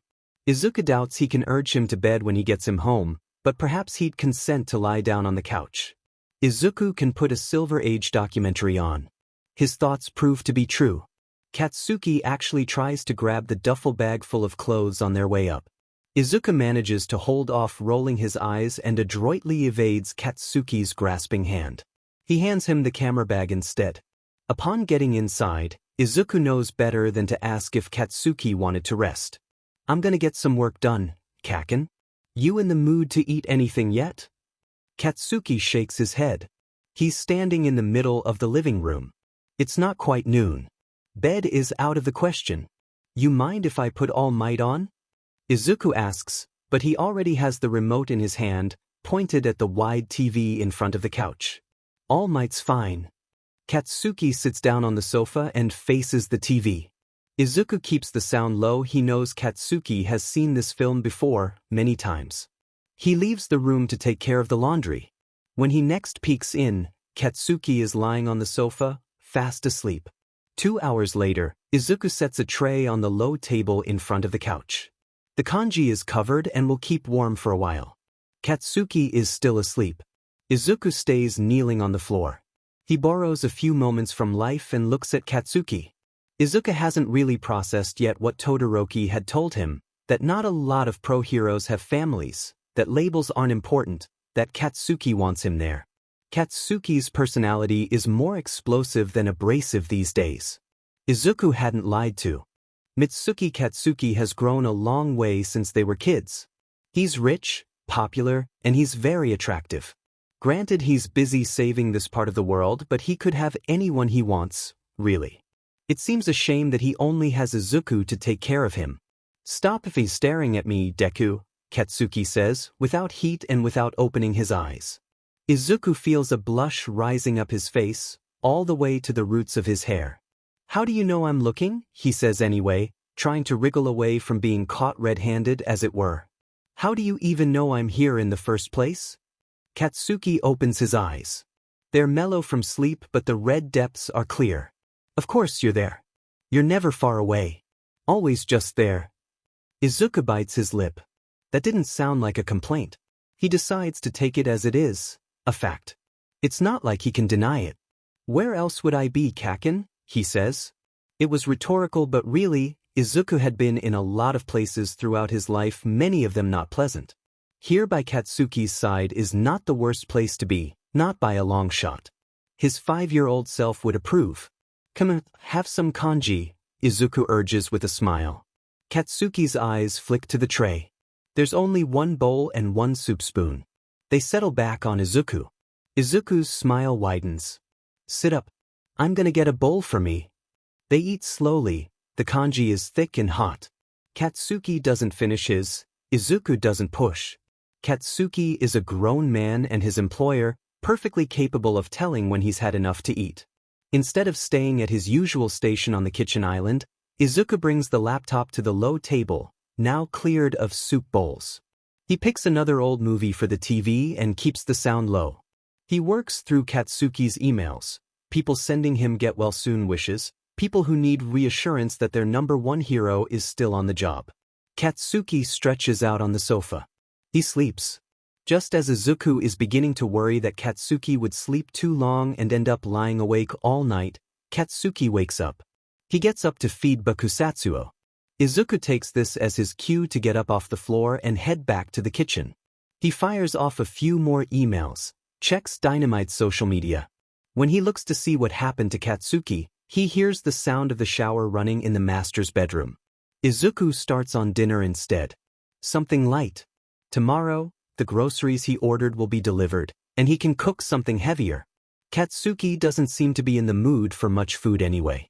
He makes enough for two, knowing Katsuki would want Izuku to eat with him, even if he never says so directly. There's still kanji left over from lunch. Izuku plans to stick that in the fridge for Katsuki to heat up should he feel hungry during the night. The sun is only just going down, and it's still light outside, but Katsuki shows up already in pajama bottoms and to Izuku's disappointment one of his old cotton shirts. "Which room are you taking, Deku?" Katsuki asks, toweling his damp hair. It looks even longer now that it's not up and spiked all over his face. "What room?" Izuku asks, straightening up from checking the crisper drawer. Their unexpected stay at the hospital did a number on the vegetables.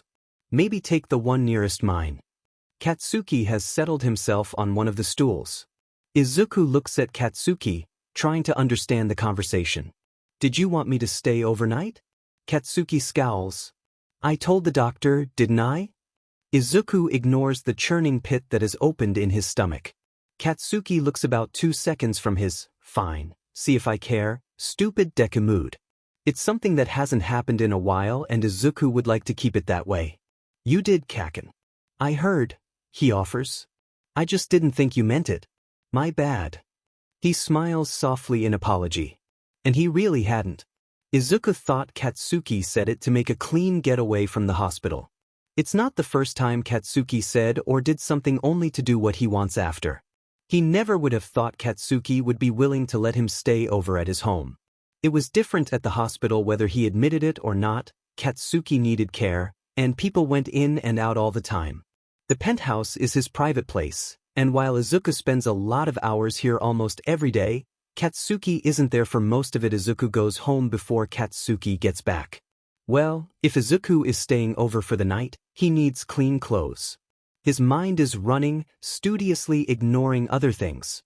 Better do his laundry now so they'll be dry after dinner. He wipes his hands on the washcloth, a more nervous act than he intended to display. He goes around the kitchen island, intending to get his bag of clothes, but Katsuki's voice stops him. "Hey, you don't have to if you don't want to." That makes Izuku turn around.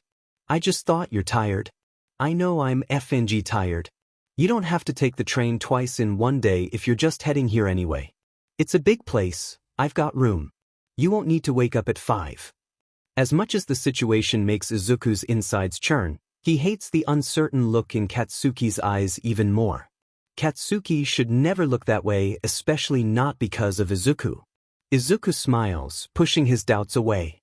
"You're off duty," he tells him, keeping his tone light and teasing. "I don't have to wake up at 5 anyway." The look eases in Katsuki's eyes, his shoulders relax an infinitesimal amount, but Izuku knows him very, very well and notes it. "Yeah, well, the doctor said I could if FNG fall over," Katsuki says with his normal smirk. Izuku laughs. "You could, but then you're gonna have to stay where you fell. How am I supposed to pick you up when you're that big?" "You don't have to pick me up, Deku. Just stick around." Izuku smiles and braves a light touch on Katsuki's arm, just above his elbow. Katsuki's skin is warm under his fingers. "I always am, Kaken." He was right. The brief contact served to reassure them. "But annoying too," Katsuki says, the tone too soft for the words. Izuku leaves the kitchen. His yellow backpack is on its usual place by the table in the foyer. He tries not to litter Katsuki's home with his presence, leaving as little of his person's footprints as possible, keeping it as pristine and devoid of anything remotely Deku when he leaves as when he arrived. That seems to be changing now. Katsuki wants him here, and Izuku is not strong enough to deny him. But this is very dangerous territory. His stomach is starting to rile up again. He'd been very careful to keep that distance, that invisible yet very real line between their two lives. Katsuki is #1 pro hero and Izuku is his employee, paid to take care of his needs. He's not paid to care even though, the gods help him, Izuku does. Too much. Izuku picks up the yellow backpack.